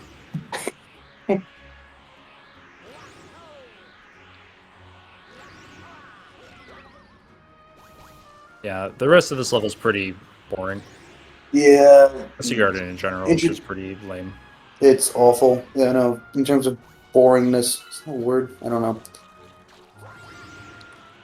You know, introduce a floaty fluff here. Basically, if you shake with it in the air, you gain height and sometimes speed if you're in the right spot. Yeah, Which we in used those to little, the in those little little wind jet area. streams. Little wind area. We use that to where we managed to skip all those mean planets, come up over here. We come up over here with the triple jump spin. We're going to let it come down, and then he's going to hit it. There you go.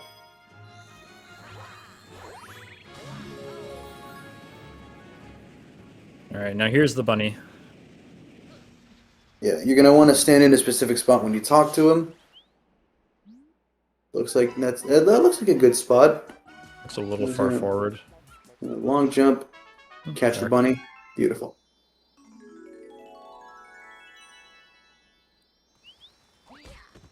You're hungry and bored. Somebody needs to get this man on random acts of pizza. Save you. We're also hungry and bored. I'm sorry. Can you come on? You got this, Bread. Can you just like hold on for like another hour? I think you can. Yeah, can you just not eat and entertain us? I don't know.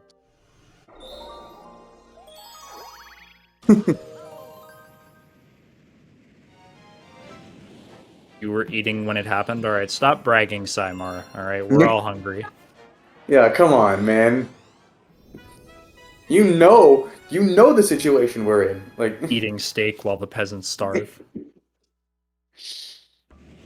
Alright, Freeze Flame 3, unlike Gusty Garden 1, is actually a cool level. It's actually fun, and Galax is entering the gravity field here with one piece of health. That's scary to think about. Anyway. Yeah, there is a coin in one of these crates over here on the right, which he'll probably grab. Never mind, he's going dangerous. He won't. Don't drop a spin. Much like Austin Powers, he too likes to live dangerously. Mm-hmm. Thankfully, he did not drop a spin, so he's out of there. He is good. Alright, so I'm going to be skipping this whole part of the level by just triple jumping over this cage. Ooh, smart move. Yeah, sometimes you can encounter a bug where you just can't wall jump at all with the fire flower. It's ridiculous when it happens.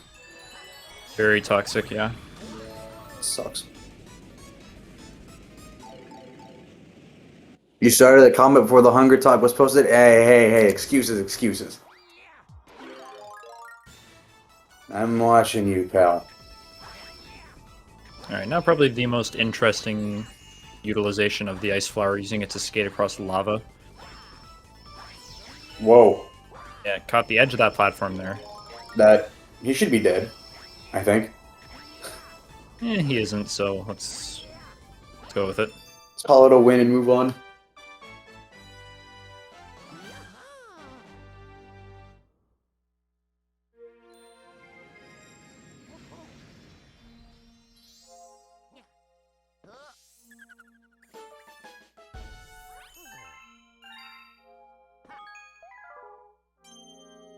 And the bedroom in general is a very boring dome.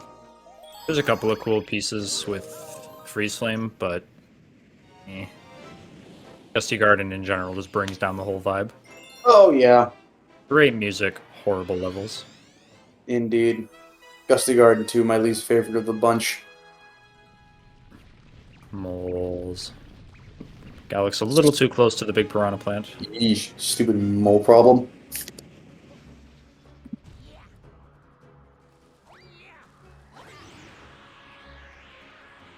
So the beginning is literally the same as Gusty Garden 1, just floaty fluff. So he's going to be using this one again. So now, pay attention to this planet. This is the worst part of this entire level. So what Brett's going to be doing, he's going to try to get into a specific. He's going to try to jump onto a specific spot, so he can get to this mole, kill it. Now this is where the fun begins, or lack of it, I guess. Yeah, this again utilizes the concept that things only move when they're on screen, so Breadghost is going to try to have really good camera discipline to only get the moles on the screen when he wants them to. Yep. And unfortunately, that mole off on the right getting a little ahead of itself. Quick Thankfully, thinking he from is Brett able to there. back it up. That was good. Yeah, no, if he had gone for if he had gone for that second mole the way he normally would, with that kind of camera position, he would have been in a real pickle. The third mole definitely would have been in that me ad looking for who asked meme. Yeah. We need Ice Cream Joe on that. I'm guarantee you there's meme potential on this planet. Oh yes, there absolutely is.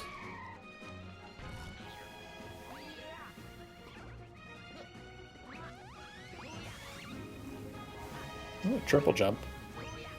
Saucy. Never thought about that. Yeah, that was actually spicy. I like that. Hmm. Yeah, those saves apples time, but it looked really like comfortable. definitely look nice. I like it. And now Major Burrows. In case you can't tell, he's a big mole. And in case So you're he wondering works how pretty he much the works, same way. yeah, he It's works like the a big same. mole. He's like a mole, but you hit him 3 times because he's a boss. Yeah, apparently. Right now he's a little miffed because we interrupted him, but you know. Yeah, we're the only ones allowed to do animal abuse around here. Thank you. Yep. Oh, now he's mad. He's pissed. Yeah, we defend our right to commit animal abuse by committing animal abuse. It's a vicious cycle. It's quite. Yeah, it's bad. It's a disease. It's like inviting PETA to the dogfighting ring. Hide this race from Peter, please.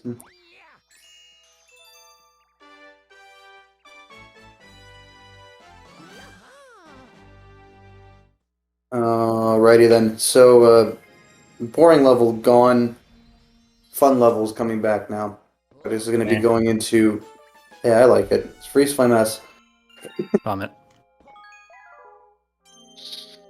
It's a fun level. Oh wait, no, it's S first. Never mind. Yeah, S is fun. Sorry, I got my order mixed up. Yeah, S is fun. Comet is not. Nah, come on. No. What's wrong with Comet? Everything. The changing of the directions just makes everything dumb. Yeah. Brett nearly forgetting to skip cutscenes there.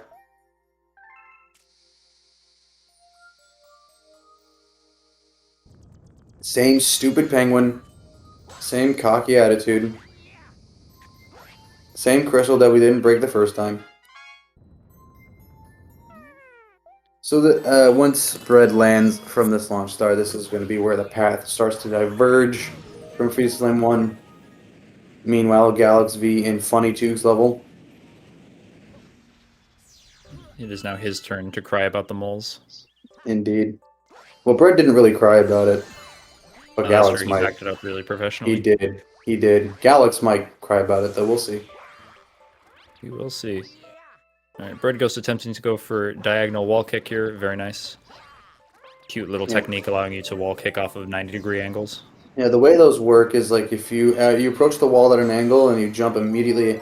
If you jump off the wall like immediately afterwards, you will maintain the same angle. It's neat. I love it.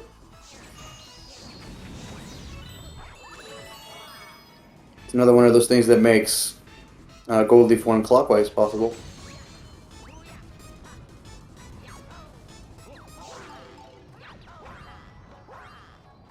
And now just super precise platforming. This is really hard to do accurately and fast. Breadghost making it look like a cakewalk. Oh yeah. That was clean. You'll love to see it. Looks like Galaxy had no trouble with the moles either, so that's nice. He looks like he was a bit far from that launch star. I'm surprised that worked. Alright, now we have Freeze Flame Comet, and this... I don't like it. I mean, it's just Freeze Flame 3, but shorter. Looks like Brett is having a little trouble with his sensor bar.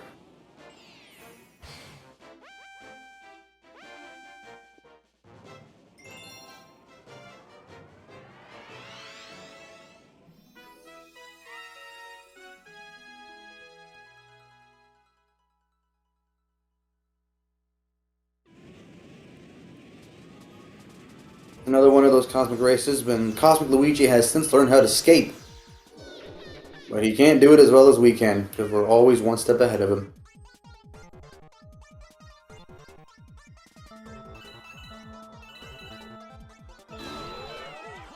Two for two on the starting boosts. You love to see it.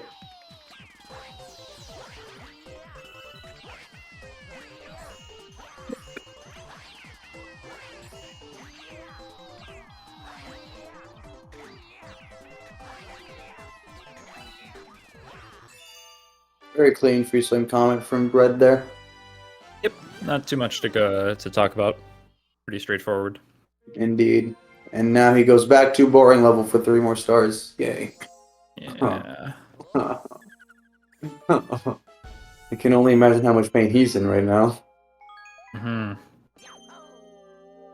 The only thing that's worse than being hungry for pizza is doing Gusty Garden when you're hungry on pizza. Yeah.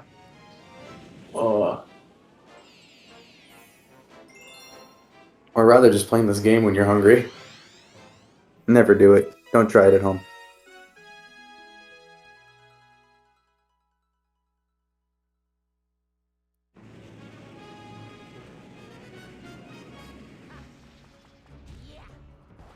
So Gusty Garden 3, no surprise, starts off with Floaty Fluff, because what else would Gusty Garden level start with? He's going to be using these question coins as kind of a visual cue for when he wants to spin, so he can accurately time a jump to skip this ball to Bean Planet like so. Nice. Nice.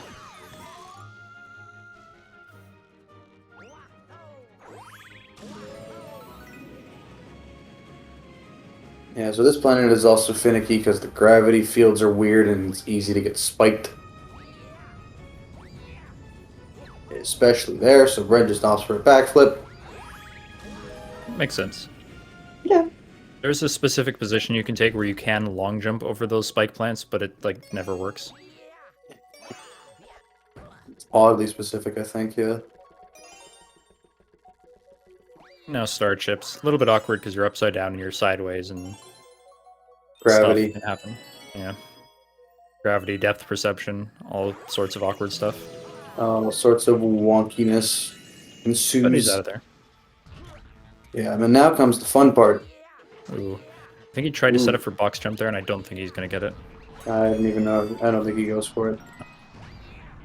I So saw him looks like turning he- the camera, but... Yeah, I saw it too, but... Oh. Oh, Ooh, yeah. Gets the spun spin too off early of- there. I spun too late, I think. No, he definitely spun early. The first spin was too late. Yeah, that's what I was referring to. That's what I was Yeah, that- referring to.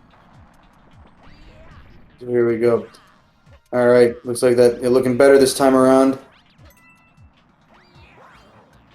Yeah, Breadghost has complained that his nunchuck spins are getting dropped more and more these days, so we're not sure if it's a hardware issue or if it's just a weird shaking thing.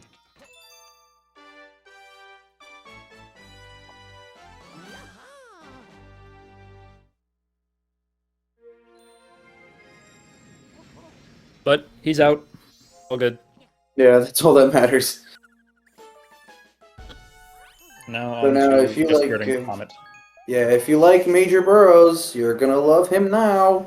Because you have 1 hit point, 1 piece of health. If you get hit anywhere, you're dead, and you have to do the whole fight again, and yeah.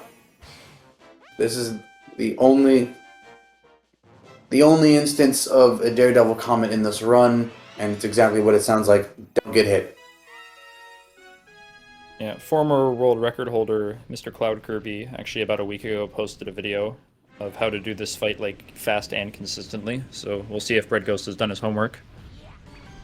I mean, he hasn't really. I mean, No, I don't I know. almost guarantee he hasn't, but I also almost guarantee he hasn't, but he seems to have his own way of doing it. yeah, the issue with this boss is that the where he pops out of the ground is like kind of RNG, but kind of not. Because you can affect it. Or if you do like a Yes, specific set of movement beforehand, you can make it do the same thing every time, but obviously even like the it's slightest changes can mess that setup up. it ruins the whole thing. Yeah, you got to do everything like exactly the way CK does it, or exactly the way CK shows it. Yep. It's not that bad. Like but you need to know how to do it. It is, yeah, yeah. It's just a thing that like where you just have to practice it a lot, and well, that's no fun because you have to watch the cutscenes every time. Ugh. Yeah, that's kind of lame. It's like practicing drip drop. Oh, Or Ghostly 3. yeah. Alright, Anyways, now back for the Secret Star. We're finally finished with Gusty Garden after this. And the Secret Star is pretty fast. it is. It's the return of the coins. Yep, and instead of using them as just visual cues, we're gonna use them as visual cues and collect them. You grab the first one. It's in about now. Get the second one. Still going to be skipping this bottom bean planet because this stupid bean planet is slow. Grabbing this coin here. Killing the piranha plant, gets up here, backflips, grabs the coin, easy. Oh, Double yep. spin. I hate when that Sprint too early happens. out of it. Me too. Okay, now he grabs the Rainbow Star. There you go. Now, unfortunately, he's going to be trying to break open the Golden Chomp, but because of that awkward spin, the Chomp is on a terrible cycle, so he's going to have to go hunt it down. You're going to have to chase it. You're going to have to just run around and kill it there. It looks like Galax went for the Mario setup, the skip. Or instead of Yeah. jumping to the right, you jump up and then hit another gravity switch. Pretty straightforward skip, but it unfortunately activates the cannons, which is really annoying. Yep. But he didn't die, so... Yeah, that's all that matters. Alrighty, so Fred now done with Gusty Garden, and he's going to be heading over to Honey Climb, and this is a fun level. It's a real fun level. I kind of hate it, but maybe that's just me.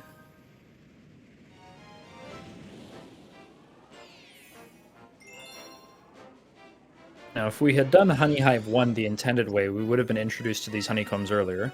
But because we didn't, we're introduced to them now.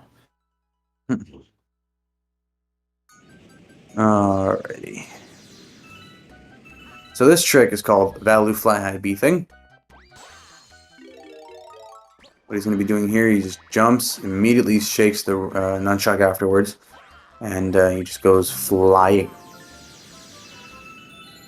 Yeah, super finicky trick. You need to be facing straight up with Luigi. You need to be not moving at all. You need to spin within like a certain window.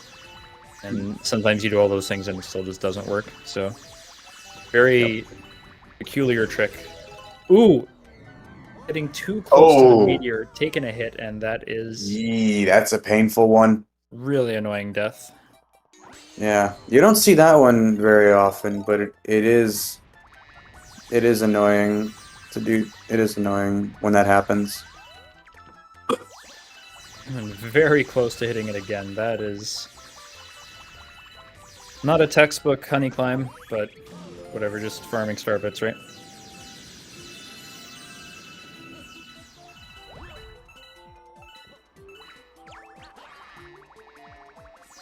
Alright, now here gonna try to spin off of the Mandibug to get even more height. Very nice. All the way to the top with him. Yep, there you go.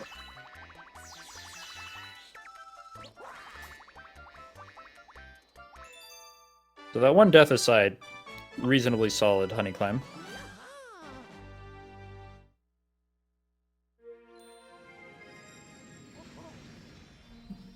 Alex V still about 2 stars behind. He got through major burrows with no issues, so he's going to be avoiding any mishaps there. Oh, yeah. So now Brett is done with Honey Climb. He's going to be heading over to Bowser 2, probably the worst level of Bedroom. Oh, easily. Doesn't help that it's at the end of Bedroom. Yeah, this is the hardest star by a wide margin, and it's really not even close.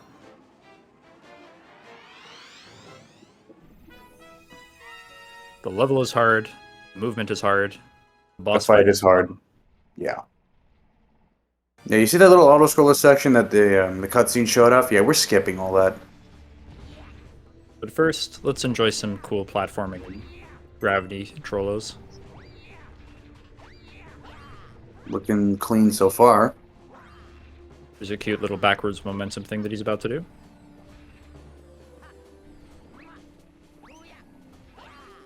Nice. Just barely making it up there.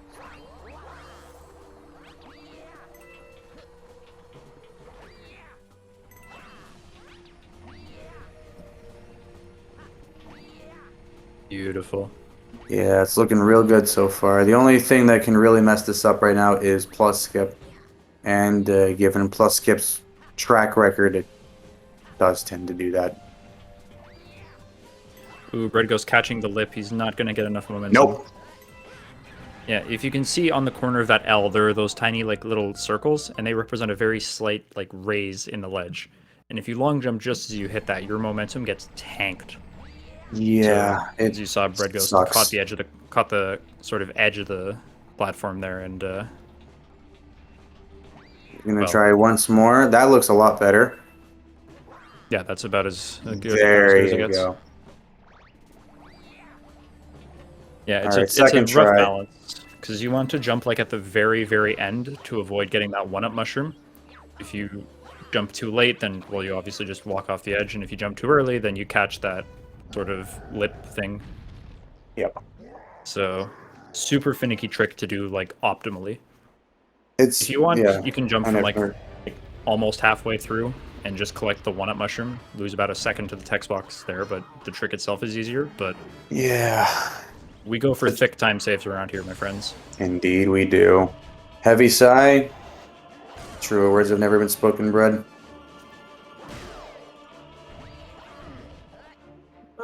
So this fight's pretty tricky. You're using your own spin attack to cancel Bowser's spin attack, which, what, did you get another Luma himself from Rosalina? Alright, so you see Bread spinning into Bowser's tail this time around, so you can just cancel his attack from the fireballs.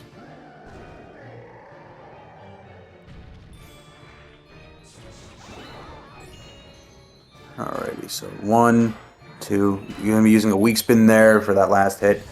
That sometimes you can like be in the wrong spot and get hit on after that last hit. It's really annoying when it happens. Yep. All right, looking like a mid-early 147. Still good. Still fine. Yeah, not ideal, but definitely okay. Yeah, still a comfy low sub 230 pace. Definitely. So, I think it's like definitely like 220. Definitely like 227, 228 pace, I think. About that, yeah. Comparing off my own PB, yeah, it's like high 227, assuming this all goes well. Yeah.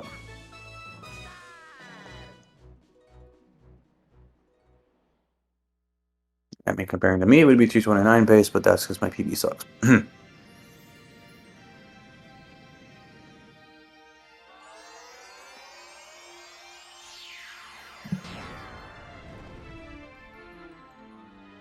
Alrighty, Galax's turn in Bowser 2. Galax didn't die in Honey Climb, so he is making up some time. Just a little bit. His movement wasn't like quite as clean, but saving a death is saving a death, you know? Oh yeah. The more that you can do, the better. Off he goes, the little green man. Look at him jump. Boy. Look at him go. Boing. Right away goes Galaxy V into plus skip. Nailed Just, it. nah, I was gonna say nice, then I thought lovely, and I was like, nah, Lovely. Nelson. All right, cute Swag little. double Luma bounce from Bread there. He actually found that strat. Hmm. Yeah, so stands to reason that he can do it pretty well. So in he goes to engine room. One of the hardest domes to do when nerves are high. Yeah, especially at the very end of a run. Yeah, it's awful. And if you're like doing PB attempts, like it can definitely kill. You can definitely kill anything. Any one big mistake just ruins the whole thing. This is definitely the run graveyard, yeah. Starting right away here, even on Gold Leaf 1, assuming that Breadghost goes for the harder route. There's two different ways you can go around this planet to collect these blue star chips. There's a counterclockwise route, which is easier, and then of course Breadghost going for the much harder clockwise route. It'll require the use of another diagonal wall kick that we saw back in Freeze Flame Secret, but this one is over the void, so if you fail it, you die. Oh, he's going for it. I did not even He's know he. really I didn't even know going he. for it. Didn't even know he tries it. What? No. Very wise backing out of that one. He was way too low. That one looks better, and not a wall Spin kick. bonk. Ugh. The worst place to get it too. Yeah, that's a Galaxy moment. You do everything right and spin bonk. Was it? Didn't it like Tibbs post a video in the Discord of him spin bonking like 4 times in a row for no reason? That was a fun video. That sound. Yeah, that sounds like Galaxy.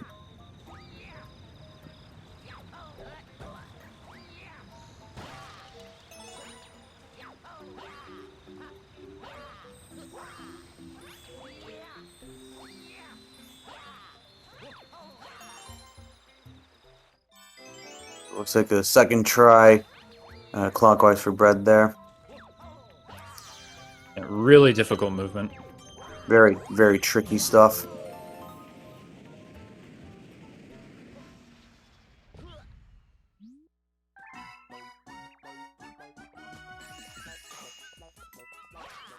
And now for another bunny. Just as easy as the last one. Maybe even a little bit easier if you manage to hit it with the star bits. Yeah, that bunny's probably one of like the worst. That's like the worst bunny in this entire run. It's worse than the gateway bunnies, and that's saying something. Yeah. No kidding. You have a vid of Hunting Hive 2 of 10 spin blocks in a row or something? Oh my god.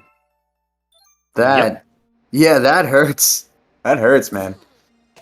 That's gonna get a big ol' yep from me. It's gonna get a big old pain from me.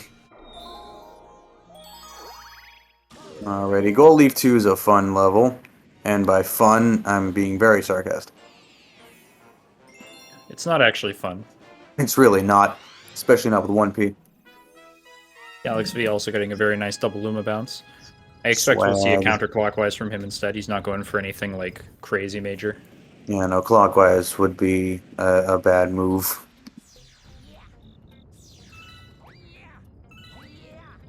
So yeah, this level's all about the Cataquacks. They were around for Beach Bowl Secret, if you remember, and we just kind of avoided all of them. This one, it's not as optimal to avoid them, so we're going to use a couple of them. Okay.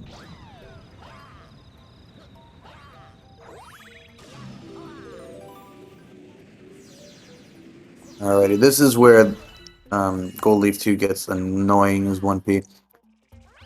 So a nice side flip there. This triple jump in particular is the worst. Oh. You want to get like right over to the other side of this cube, but still be on this green lip. That looks right. There you go. Yeah, Now, so the this space in which planet- you have to land, super tiny. Yeah, this planet's also really bad because it's got a million gravity fields, and if you get hit by any other Cataquack except this one, you're flying in all sorts of wrong directions. All right, so now Brett going to be going for this bee mushroom here. He's going to need to get that full running speed for this. He's just going to jump and fly. Oh. Ooh. Interesting. Probably. It seemed like he was cutting his flying a little bit. Normally, I just hold fly the entire time, and it's pretty Yeah, no, straightforward to get up there. I think he jumped too early, or he didn't have enough speed or something. This is painful. There you go, making it Catching onto the edge of that time, and we are out of here. Yeah, Yeah, that like is. I said, this level sucks. Yep, that's getting a yup from me.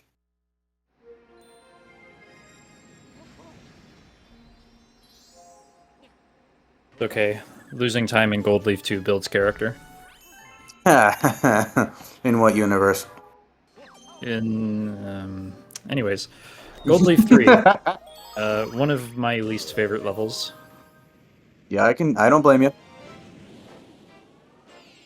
More precise platforming, really weird camera angles, and one skip that just hates me in particular. Yep. We'll get to all that. Oh, we will.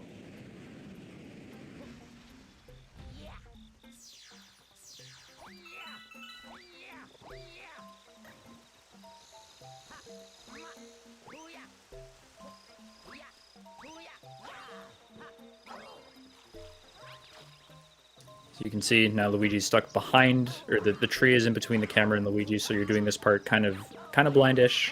Kind of blind. There is a setup for it there. If you know what you're doing. We're going to be going for some safe-ish movement here. Using the springboard to get up here quickly. And now we're going to be trying to spin out of this vine before you get into the cutscene trigger zone, like that. That stops the cutscene from triggering, that stops the boss from doing anything. It's been rendered impotent. And You know, despite having a fully functional weapon. Yeah, but it's only functional if you watch the cutscene. It's the cutscene is a tangible thing in the Mario Galaxy universe. Yeah, I can't imagine what it's like when someone builds one of these things and goes, "Oh yeah, you need an active cutscene for it to work. So if it ever malfunctions, you just let me know. Give me a call. You know where to find me." Unfortunately, the phone only works if you watch the cutscene. So. Oh, they didn't tell me that. What am I supposed to do now?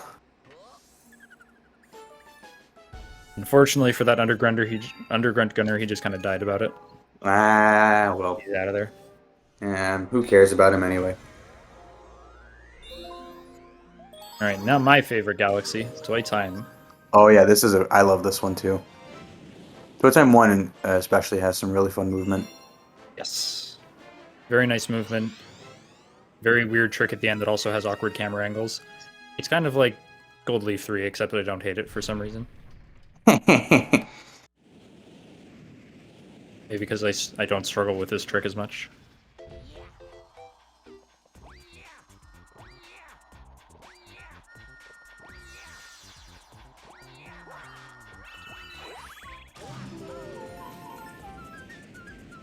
So actually, this beginning of Toy Time 1 is actually it's a spot where your beginning movement depends on whether or not you get FPJ. If you do get FPJ, you move to the left. If you don't, you go to the right. The FPJ is the frame perfect jump for those who don't understand acronyms. Correct. Or who haven't heard this one before. Yes.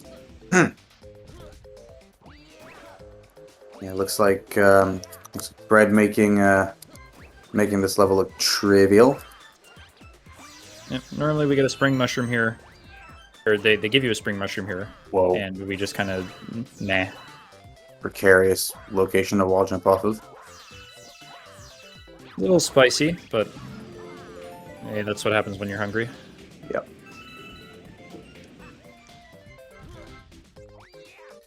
Alright, as Breadghost finishes up the stage and heads on over to the final section, the boss fight, according to some people. How is this a boss, dude? I'm going to be watching Salad Bowl, or Galaxy. I'm still thinking bosses and Salad Bowl. Damn it. Dude, Salad Bowl's the all one-ups guy. Wait, who did all bosses?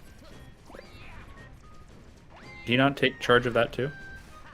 What, the all one-ups or the all bosses? All bosses. I know he invented all one-ups. I have not helped invent any singular category extension. I don't really care about that one, honestly. Yeah, I thought Salad Bowl does all category extensions because he's threatened to make me run shrink all platforms before. Shrink all platforms? Yeah, like the ones in Hurry Scurry. Hang on. I want to hear more after that. But first, the clean armpit skip from Breadghost there. So, shrink all platforms. What? Yeah, second try armpit skip for Breadghost. Galax V did get the cutscene skip, which I'm kind of jealous of. Because I struggle to get that trick, but I don't know, skill issue. But yeah, shrink all platforms. As far as I recall, it's Hurry Scurry, Sea Slide 3, Freeze Flame Secret, the 2 Cyclone Stone levels, and then the 2 8-bit Mario levels. Or, well, the 8-bit Mario and the 8-bit Luigi levels. Yes. Are there more? Oh yeah, there's No one idea. in there's one in Good Egg 1. Oh, what? Oh, the thing. Yeah, Yeah, the the one Apple Planet. Yeah, leading yeah. to the yeah, The yeah. pipe. Yeah. I know what you're talking about. Are there Alrighty. Well, while one, we two? continue. More than 0. While we keep thinking about that, Bread Ghost is going into Gold Leaf Comet. It's basically another Cosmic Race, and Cosmic Luigi does not know how to do Tree Skip. But we do. Yeah, Good Egg 1 has one. We did talk about that, yes. Wouldn't that mean it's also in Good Egg Comet? Yes. Yes, it would. Probably. Yeah, trying to go for a triple jump setup there. A little bit finicky. But thankfully that time, the backflip back up. Words are hard. It's pretty straightforward. Mm. LXV not getting a wall kick there. He's a little too angular. But yeah, I'm not sure if it'd be in Good Egg Comet, because there's no pipe in Comet, so I'm not sure how many other Yeah, there is. cosmetic changes. Well, you know, there is. Yeah. Yeah, that Thought same flip switch area exists in Comet. I swear it doesn't, but Yeah. Well, yeah, it does. alright. And yeah, it probably is there. I don't know, what do you think I am, a 120 runner? Blech. Gross category. Yeah. I Although don't blame Galax V did recently bought me in it, so I do probably need to run it at least a couple more times to get that back. you. Yeah. So Bread Ghost now going into Seaslide 1. This is essentially 2.5 minutes of nothing. Yep, it's an auto-scroller. So, Yeah, if you want to get a snack or something, go get it now. yep, but just don't tell it in chat because we're all hungry. Well, they can already hear us. It's too late. So I'm wondering, do I have anything around here to eat? I have... No, I don't. What do I have here? I I have the gross kernels from like 2-day-old popcorn. I have Starburst. No. I have... Starburst is great. What are you talking about? I'm not a Starburst. I'm not a Starburst guy, you know. I don't know. Can't enjoy it. I don't really enjoy it. Sweet Tarts.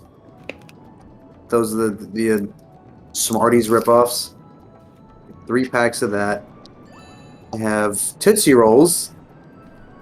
No thanks. I have... What's this? What is this?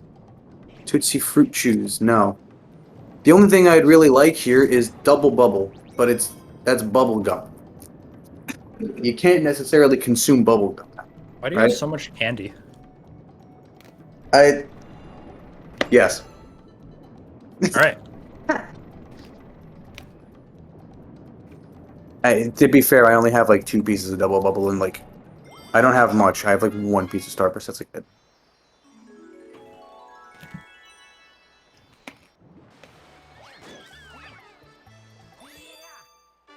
Alrighty. Well,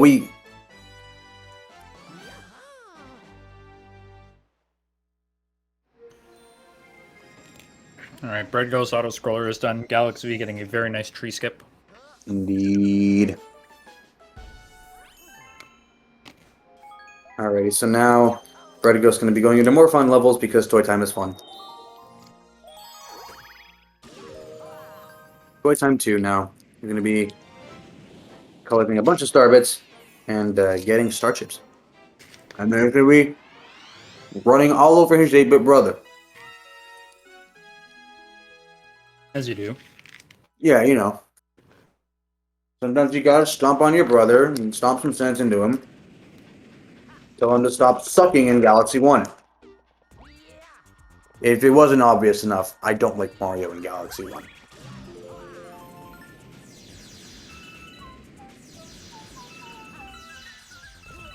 Ginko will probably have my head on his wall for that, but I don't care. But the question is, why do you have so much candy you don't like? Hey, it wasn't my choice, okay? I'm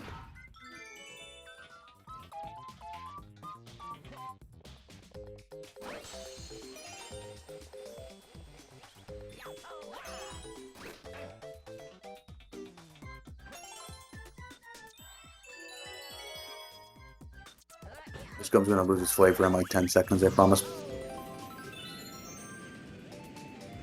Alrighty, so Breadghost making his way over to the 8-bit Mario planet, or as I like to call it, the Mario Squared Galaxy planet. Funny little SMG2 reference. Even though SMG2 was not a thing. So, moving through this planet is actually really hard because you gotta chain your long jumps well, you gotta turn the camera while you do it. You gotta know exactly where to jump as well. It's not easy by any If you means. delay a little bit too much on these rotating platforms, they'll just kill your jump and you'll fall right through them and die. Yep. So you gotta be quick on your feet.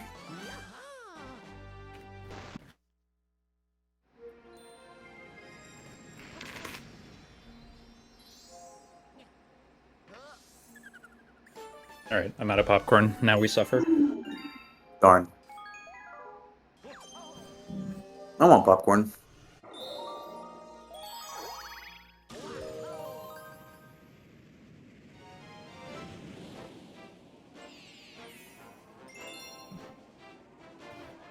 And if Breadghost wasn't hungry enough, these next couple of levels will really work up a sweat. Oh, yeah. So if you saw back in Beach Bowl, you swim faster underwater when you shake repeatedly, which obviously requires physically shaking the Wii Remote. Yeah. There's an alternate technique we're going to be taking advantage of here called surface swimming, which is basically spin swimming, but you're sort of like gliding across the surface. You'll see what Breadghost does here. Missed the instant surface swim, unfortunately, but looks like looks like he's having some trouble here with motion controls, but he's going to be going for it right now. There you go. That's surface swimming.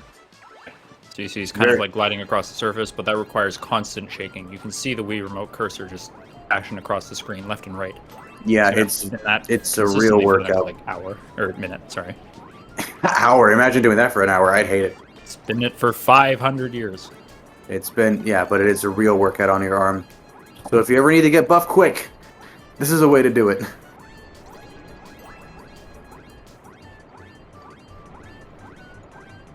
That is if you want to. I don't know. It's a good way to get sore quick, if nothing else.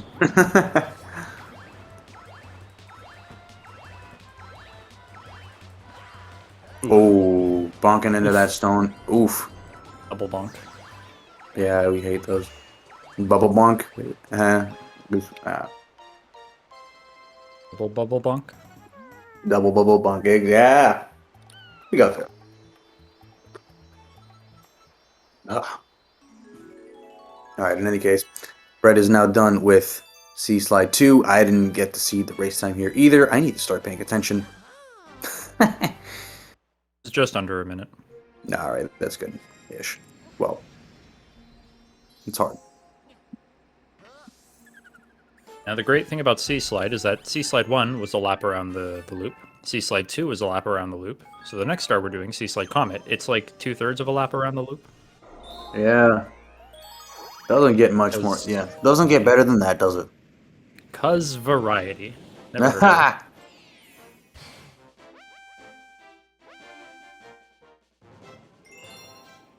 But yeah, this is another one where we're just going to be abusing surface swimming because Cosmic Luigi doesn't know how to do that either. What does he know how to do, man? Come on, man, just watch a speedrun. Yeah. Read the doc. 101? Oh, sorry. Well. I looked away at the wrong time. Oh, well. I'm still looking for food, if there's anything in this room.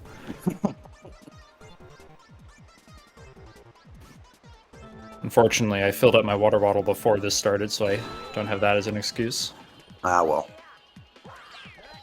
Alrighty, so Brad, yeah, another thing you're going to be doing here is more surface swimming.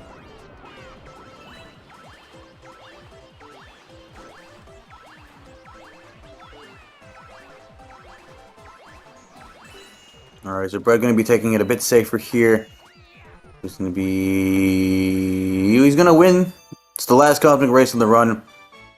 Not once does Cosmic Luigi win. Losing streak, 4 out of 4. Little loser. Moral of the story, kids. Speedrun or else you're a loser. Exactly. If you don't learn how to speedrun, you should learn how to speedrun. Just do it. It's fun. Don't do drugs. Do Mario.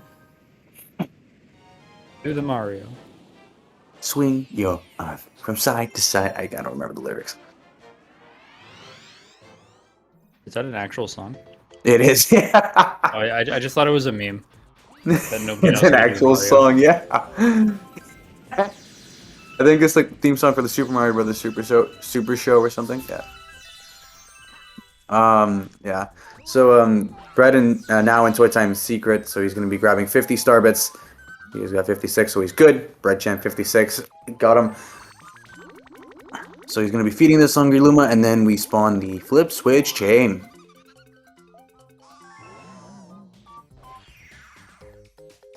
Yeah, another one of those really weird planets with a whole bunch of interactions that you really don't think should happen. You can get like crushed in midair for no reason. You can soft lock. Yep. You have flip switches, which are, you know, they're always fun. Those are, yeah. Whoa, I thought Bread was gonna get crushed there. It's definitely possible. Given how jank Toxbox hitboxes can be.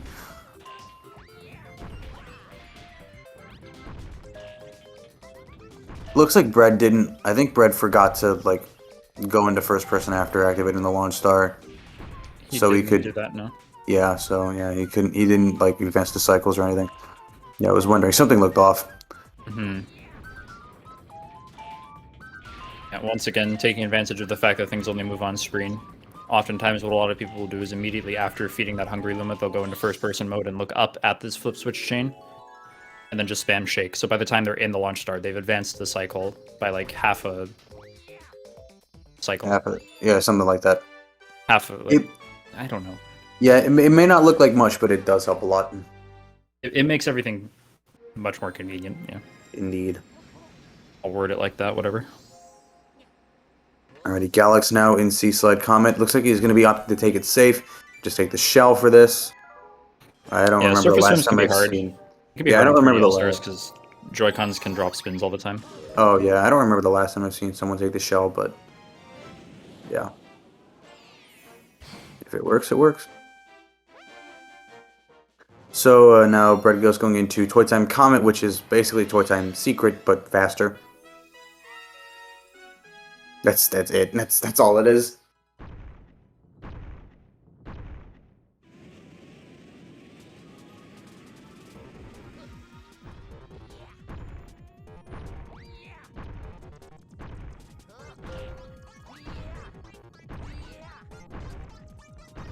Alrighty, so because everything moves faster, the only difference you need to worry about here is just making different cycles. Taking it safe. Oh, okay, that was risky. Yeah, that was not taking it safe at all. Quite the opposite. Commentator's curse, right? Oh boy, yeah.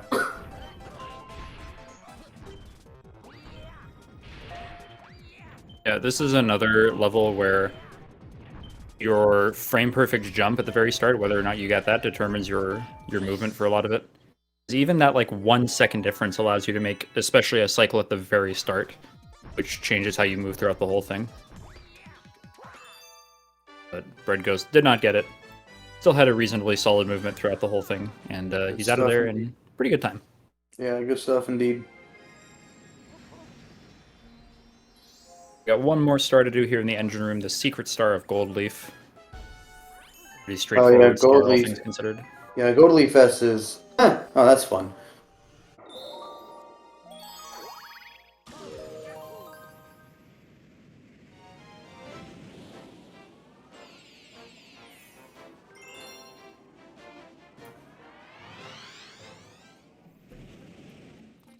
Alright, so going back to Gold Leaf 2 for this.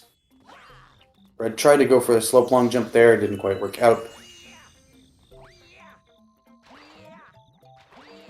So one more time with the bubble. Gonna be ringing a bell, grabbing some notes, and grabbing a star. It sounds simple, but it's not easy.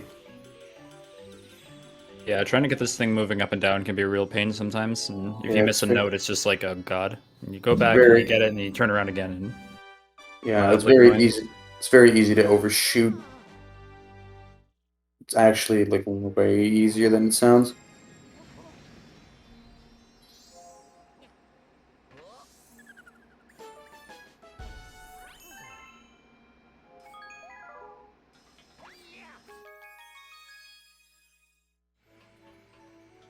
So now Breadghost is done with engine room.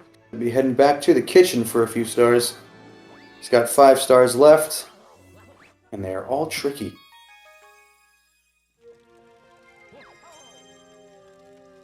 Yep, starting out with Buoy Base, which has my favorite music.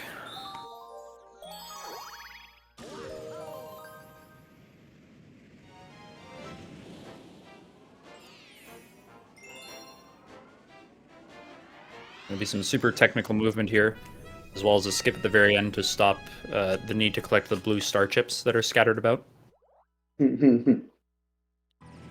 So, super fun level. When it goes well. Yeah. And more often than not, it does not go well. That's Galaxy.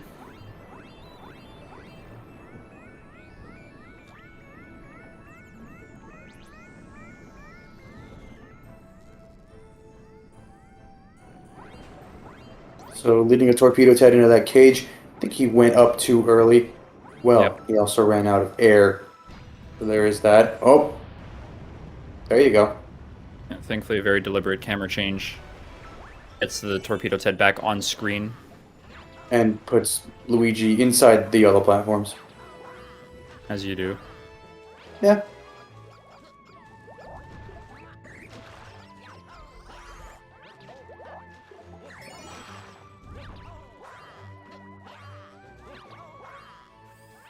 Alright, now for the skip, he's going to try to spin as soon as he hits the spring in order to get a little bit of extra height off of it.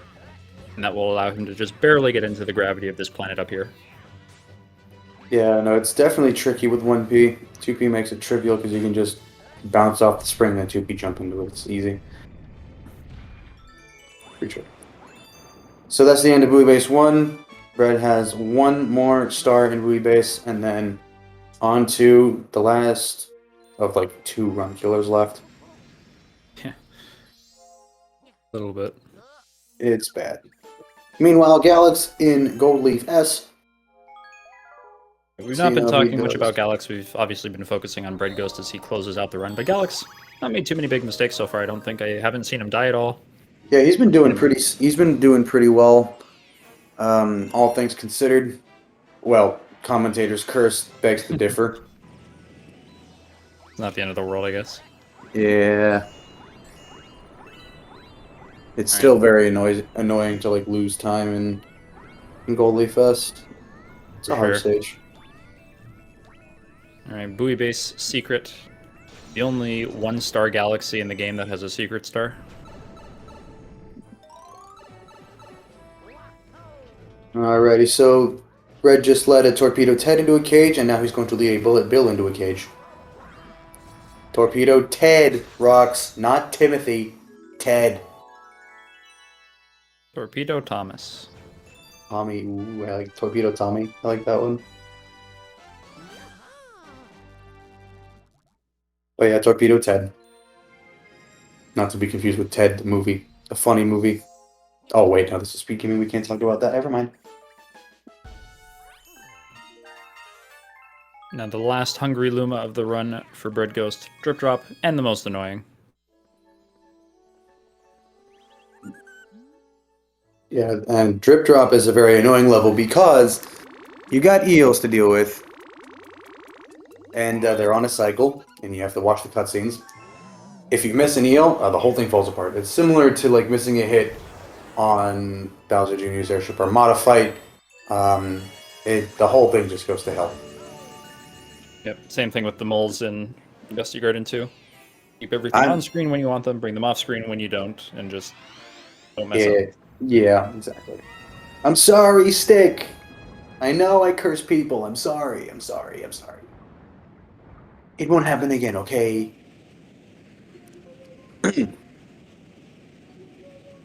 Probably. I don't know. SMH can't take you anywhere.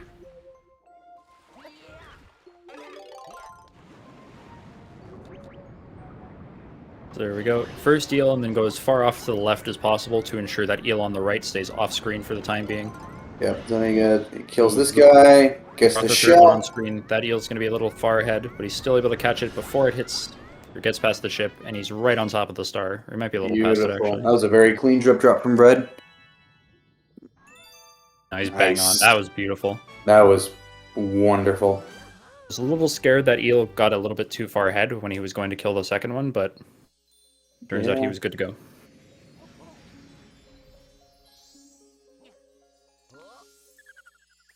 You'll forgive my apprehension. It's a hard stage. It is a hard stage. I agree. So this is the second spot where we talk to Mailtoad ourselves. Luigi is now up a tree.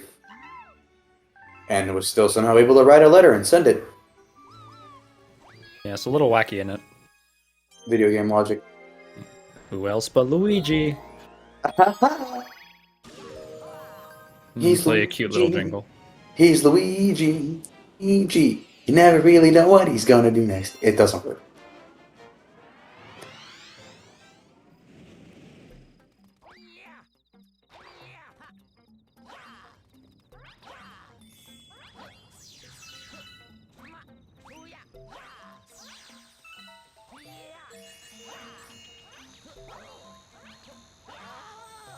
Wait, shoot now. Luigi off the tree with a star bit. It's a little bit faster than jumping up to him, but Yeah. really hard because he's behind the tree. Kind of obscured by the tree. You kind of need to be able to see him to do it. There you go. That's the last level before Bowser 3 for Breadghost.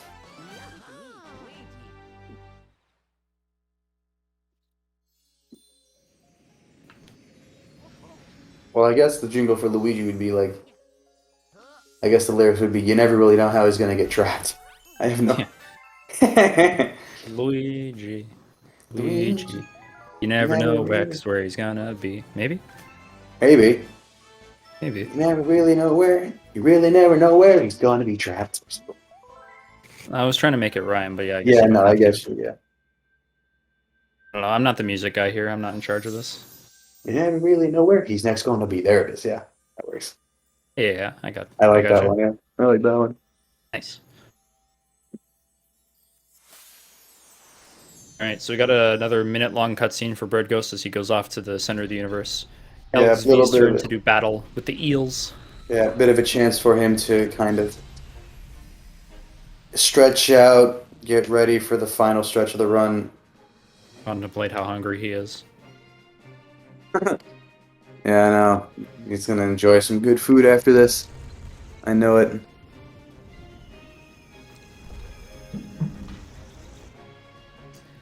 And there you go. Galaxy missed a shot. Oh. He might have actually missed both. I think I saw 2 eels going astray. Yeah, well, if anything, that's even worse. Oh, yeah, no, green shells don't do squat. And if you don't point them well enough, neither do red shells. Normally, they're supposed to home in on eels, or whatever they get thrown at, Hmm. But that or time, I whatever's guess it just close. was too far away to start with. I don't know. I guess so. Oh yeah, this is not a. This is looking like a bit of a real rough drip drop for Galax. A little bit. All right, Bowser 3. Breadghost is going to start by trying to do very quick movement off this first section. He needs to make an early cycle off of these sorts of beams of light and gravity or whatever. I don't know. Yeah. So that one that's going up, he's going to try to get into it before it comes back down so that he can go up. Nice. Nice. Getting burned by that fire bar doesn't really lose time because you're still going in the same direction. Yeah, it brings you up, which is where you need to go.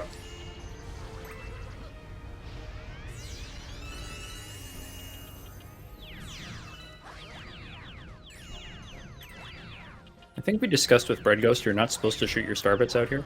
But whatever. It's optimal that you get either 47 or 69 because there's going to be some arbitrary code execution we do part way through the Bowser fight to save a little bit of time, but it's not the end of the world if you don't get it. Yeah. So Brett's going to be taking a bit of a damage boost here through this fire bar. He's going to be coming up. And it's time for cave. Yeah, there's two ways that people tend to go about cave, an easy way and a hard way. It looks like Breadghost is setting up for the harder way. Ooh. Going to be doing some movement, partially blind, camera caught behind these thwomps. He caught the side of the green platform there, so he was unfortunately hit by the bullet bill. Honestly, could be no man's land. Could be worse. Alrighty. Yeah, that wasn't textbook cave movement, but it's, you know, it was still got through it. It did the job. Yeah, optimally, Giselle cave movement saves around 4 seconds over the easy movement, but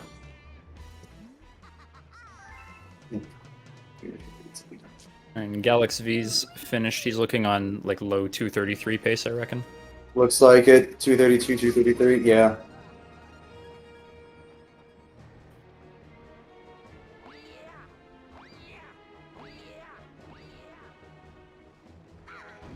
Alright, let's see some stairs. Hey, nice. He's got it. That stair movement is actually really hard at first if you don't know how to set up for it. Yeah, sometimes you just kind of like bonk against the side of a stair and it's like, well, What there goes my momentum.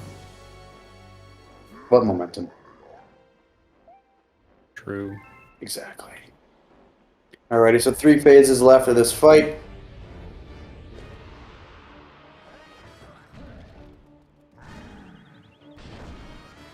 So the first phase, this is where Bowser reveals that he can turn into a boulder somehow.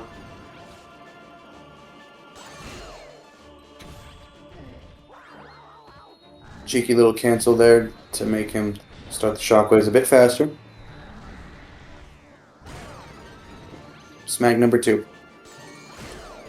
So relatively good first phase for Bread. Now time for second phase. He's going to be knocking these balloons into Bowser before he even has a chance to do anything. Relatively simple phase. Ideally, Bowser does not get off an attack. And indeed, he does not. Nearly got hit by that balloon himself, though.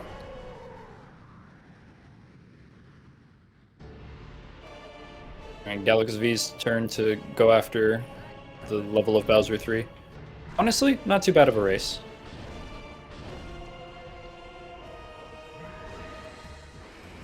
Yeah, they've been pretty close the whole time, and well, not really super close, but they've been a couple minutes apart the whole time, which is really good.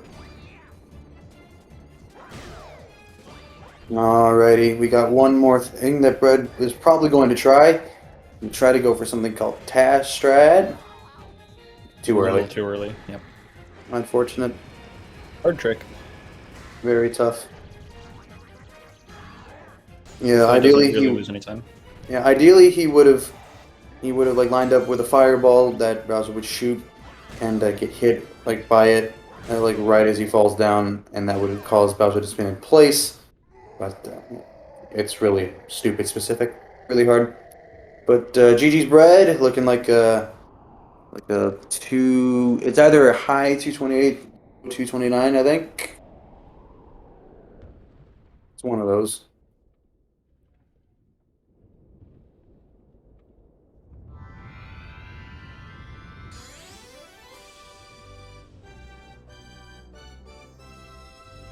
Bread is our winner of this race.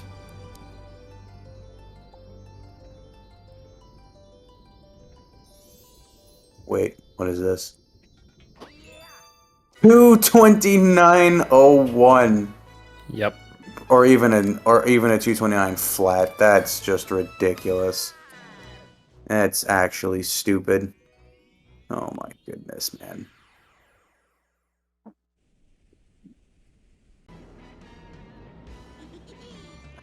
That's GG's Bread. It's still a sub GG. 230. We take those indeed. All right, well, let's see if Bread will come in for an interview. He might come in like once Galax is done. Galax just has the fight left himself.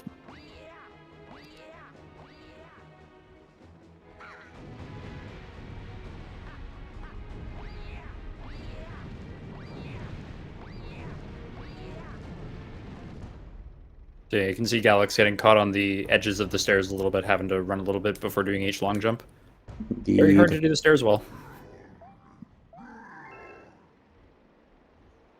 Summary of run: hungry, bored, tired, game sucks. So I guess you're not coming in for an interview then. That's a mood. I mean, yeah, all valid feelings. Even game sucks, yeah. Game sucks sometimes. All right, well, GG's Bread. Hope you take care, man. Hope you get some good food.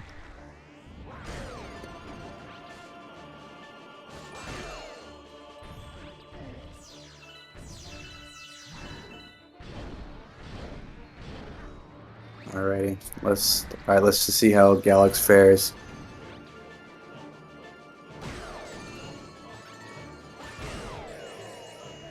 Decent first phase for Galax.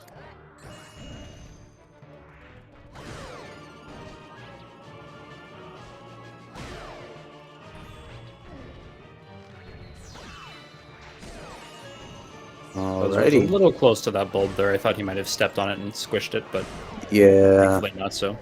it's always tricky.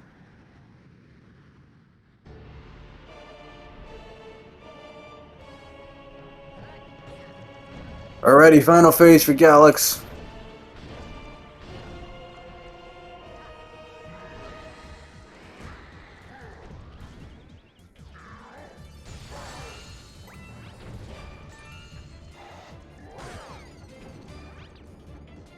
Alrighty, good so far.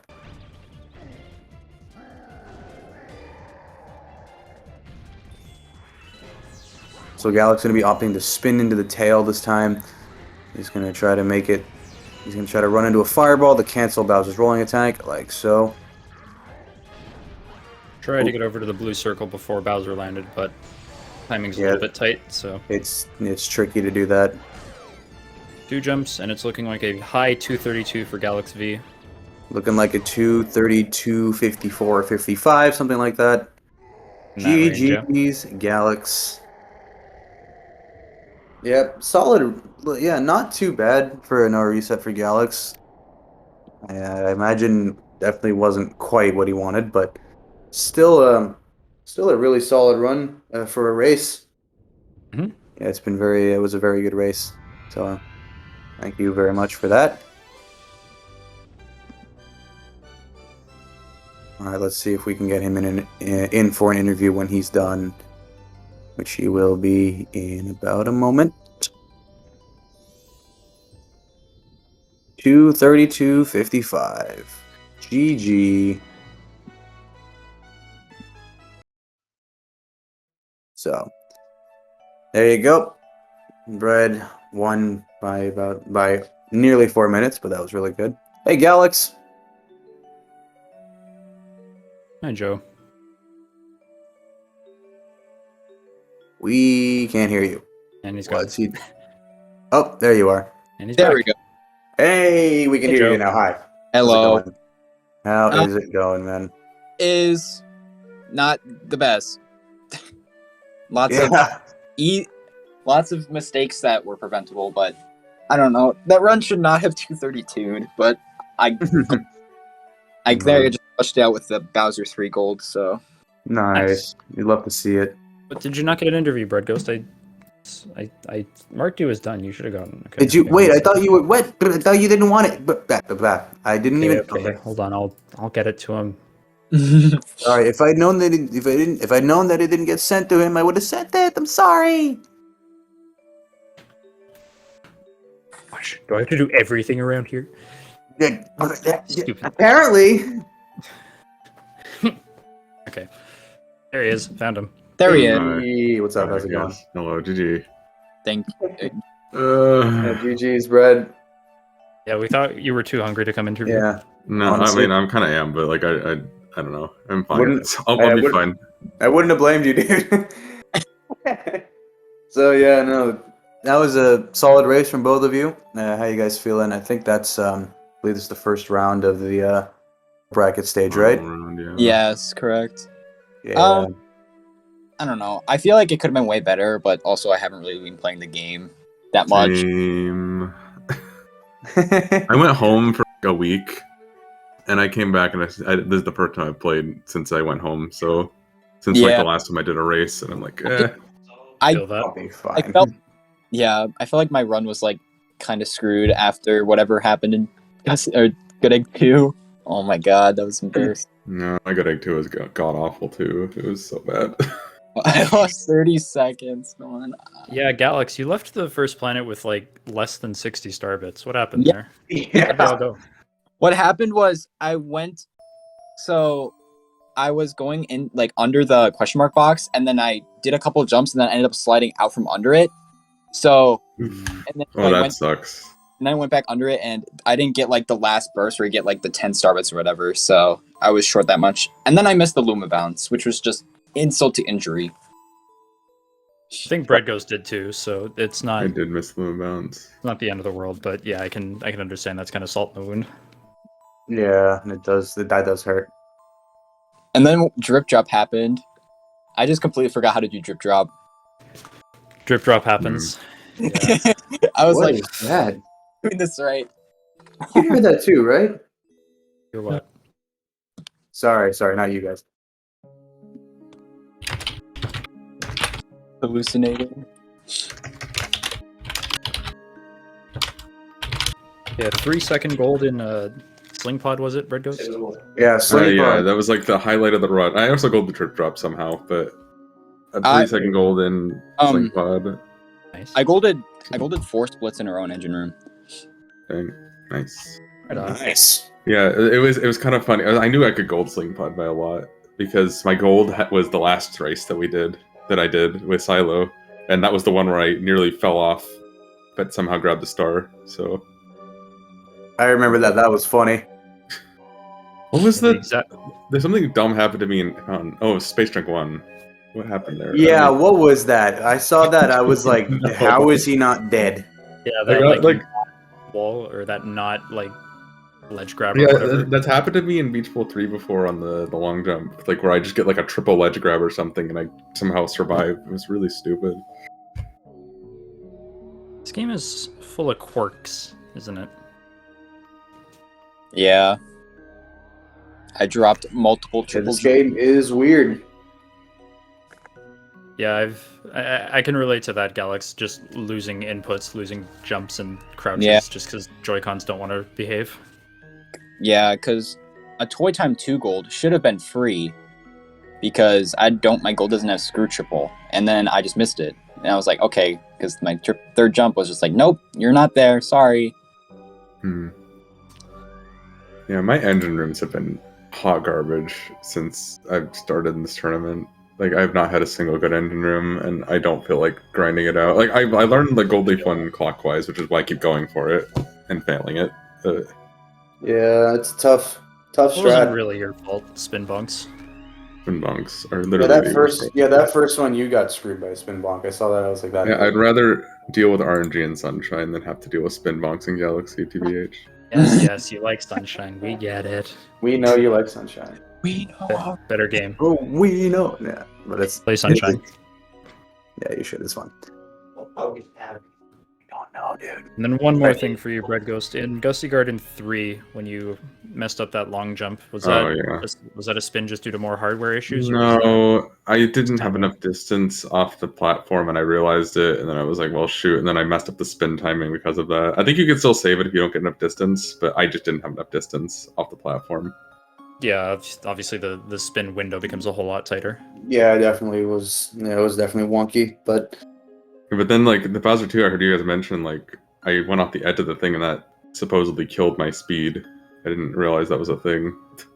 Yeah, the lip goes like up just a little. I think it's very similar to the stairs in Bowser 3 that Galax V was having trouble like long jumping quickly off of. It like there's a very tiny piece that you come up that kills your speed. Yeah. yeah, it's really weird. Yeah, this game has many quirks, and I think that's one of them. Yeah. And then there's me like standing at like the edge of the platform Bowser was on in Bowser 3 for like 2 seconds because I thought I in the cutscene. Just, It happens. Yeah, it's happened to every one of us at one point or another. All right, any final thoughts before we go, or if Toogs, you have any more questions, I guess? I mean, I think you asked all of them. I don't know. Racer, It anything more to add? was a I good race. face- That was a good race. I think I face Matt next, right? No. Or Probably. quote I'm not unquote, sure. quote unquote face Matt. Or do you? I think so. I think so. That's in heavy Oh, yeah, quotation. yes, he you're did- gonna face against Matt's recording.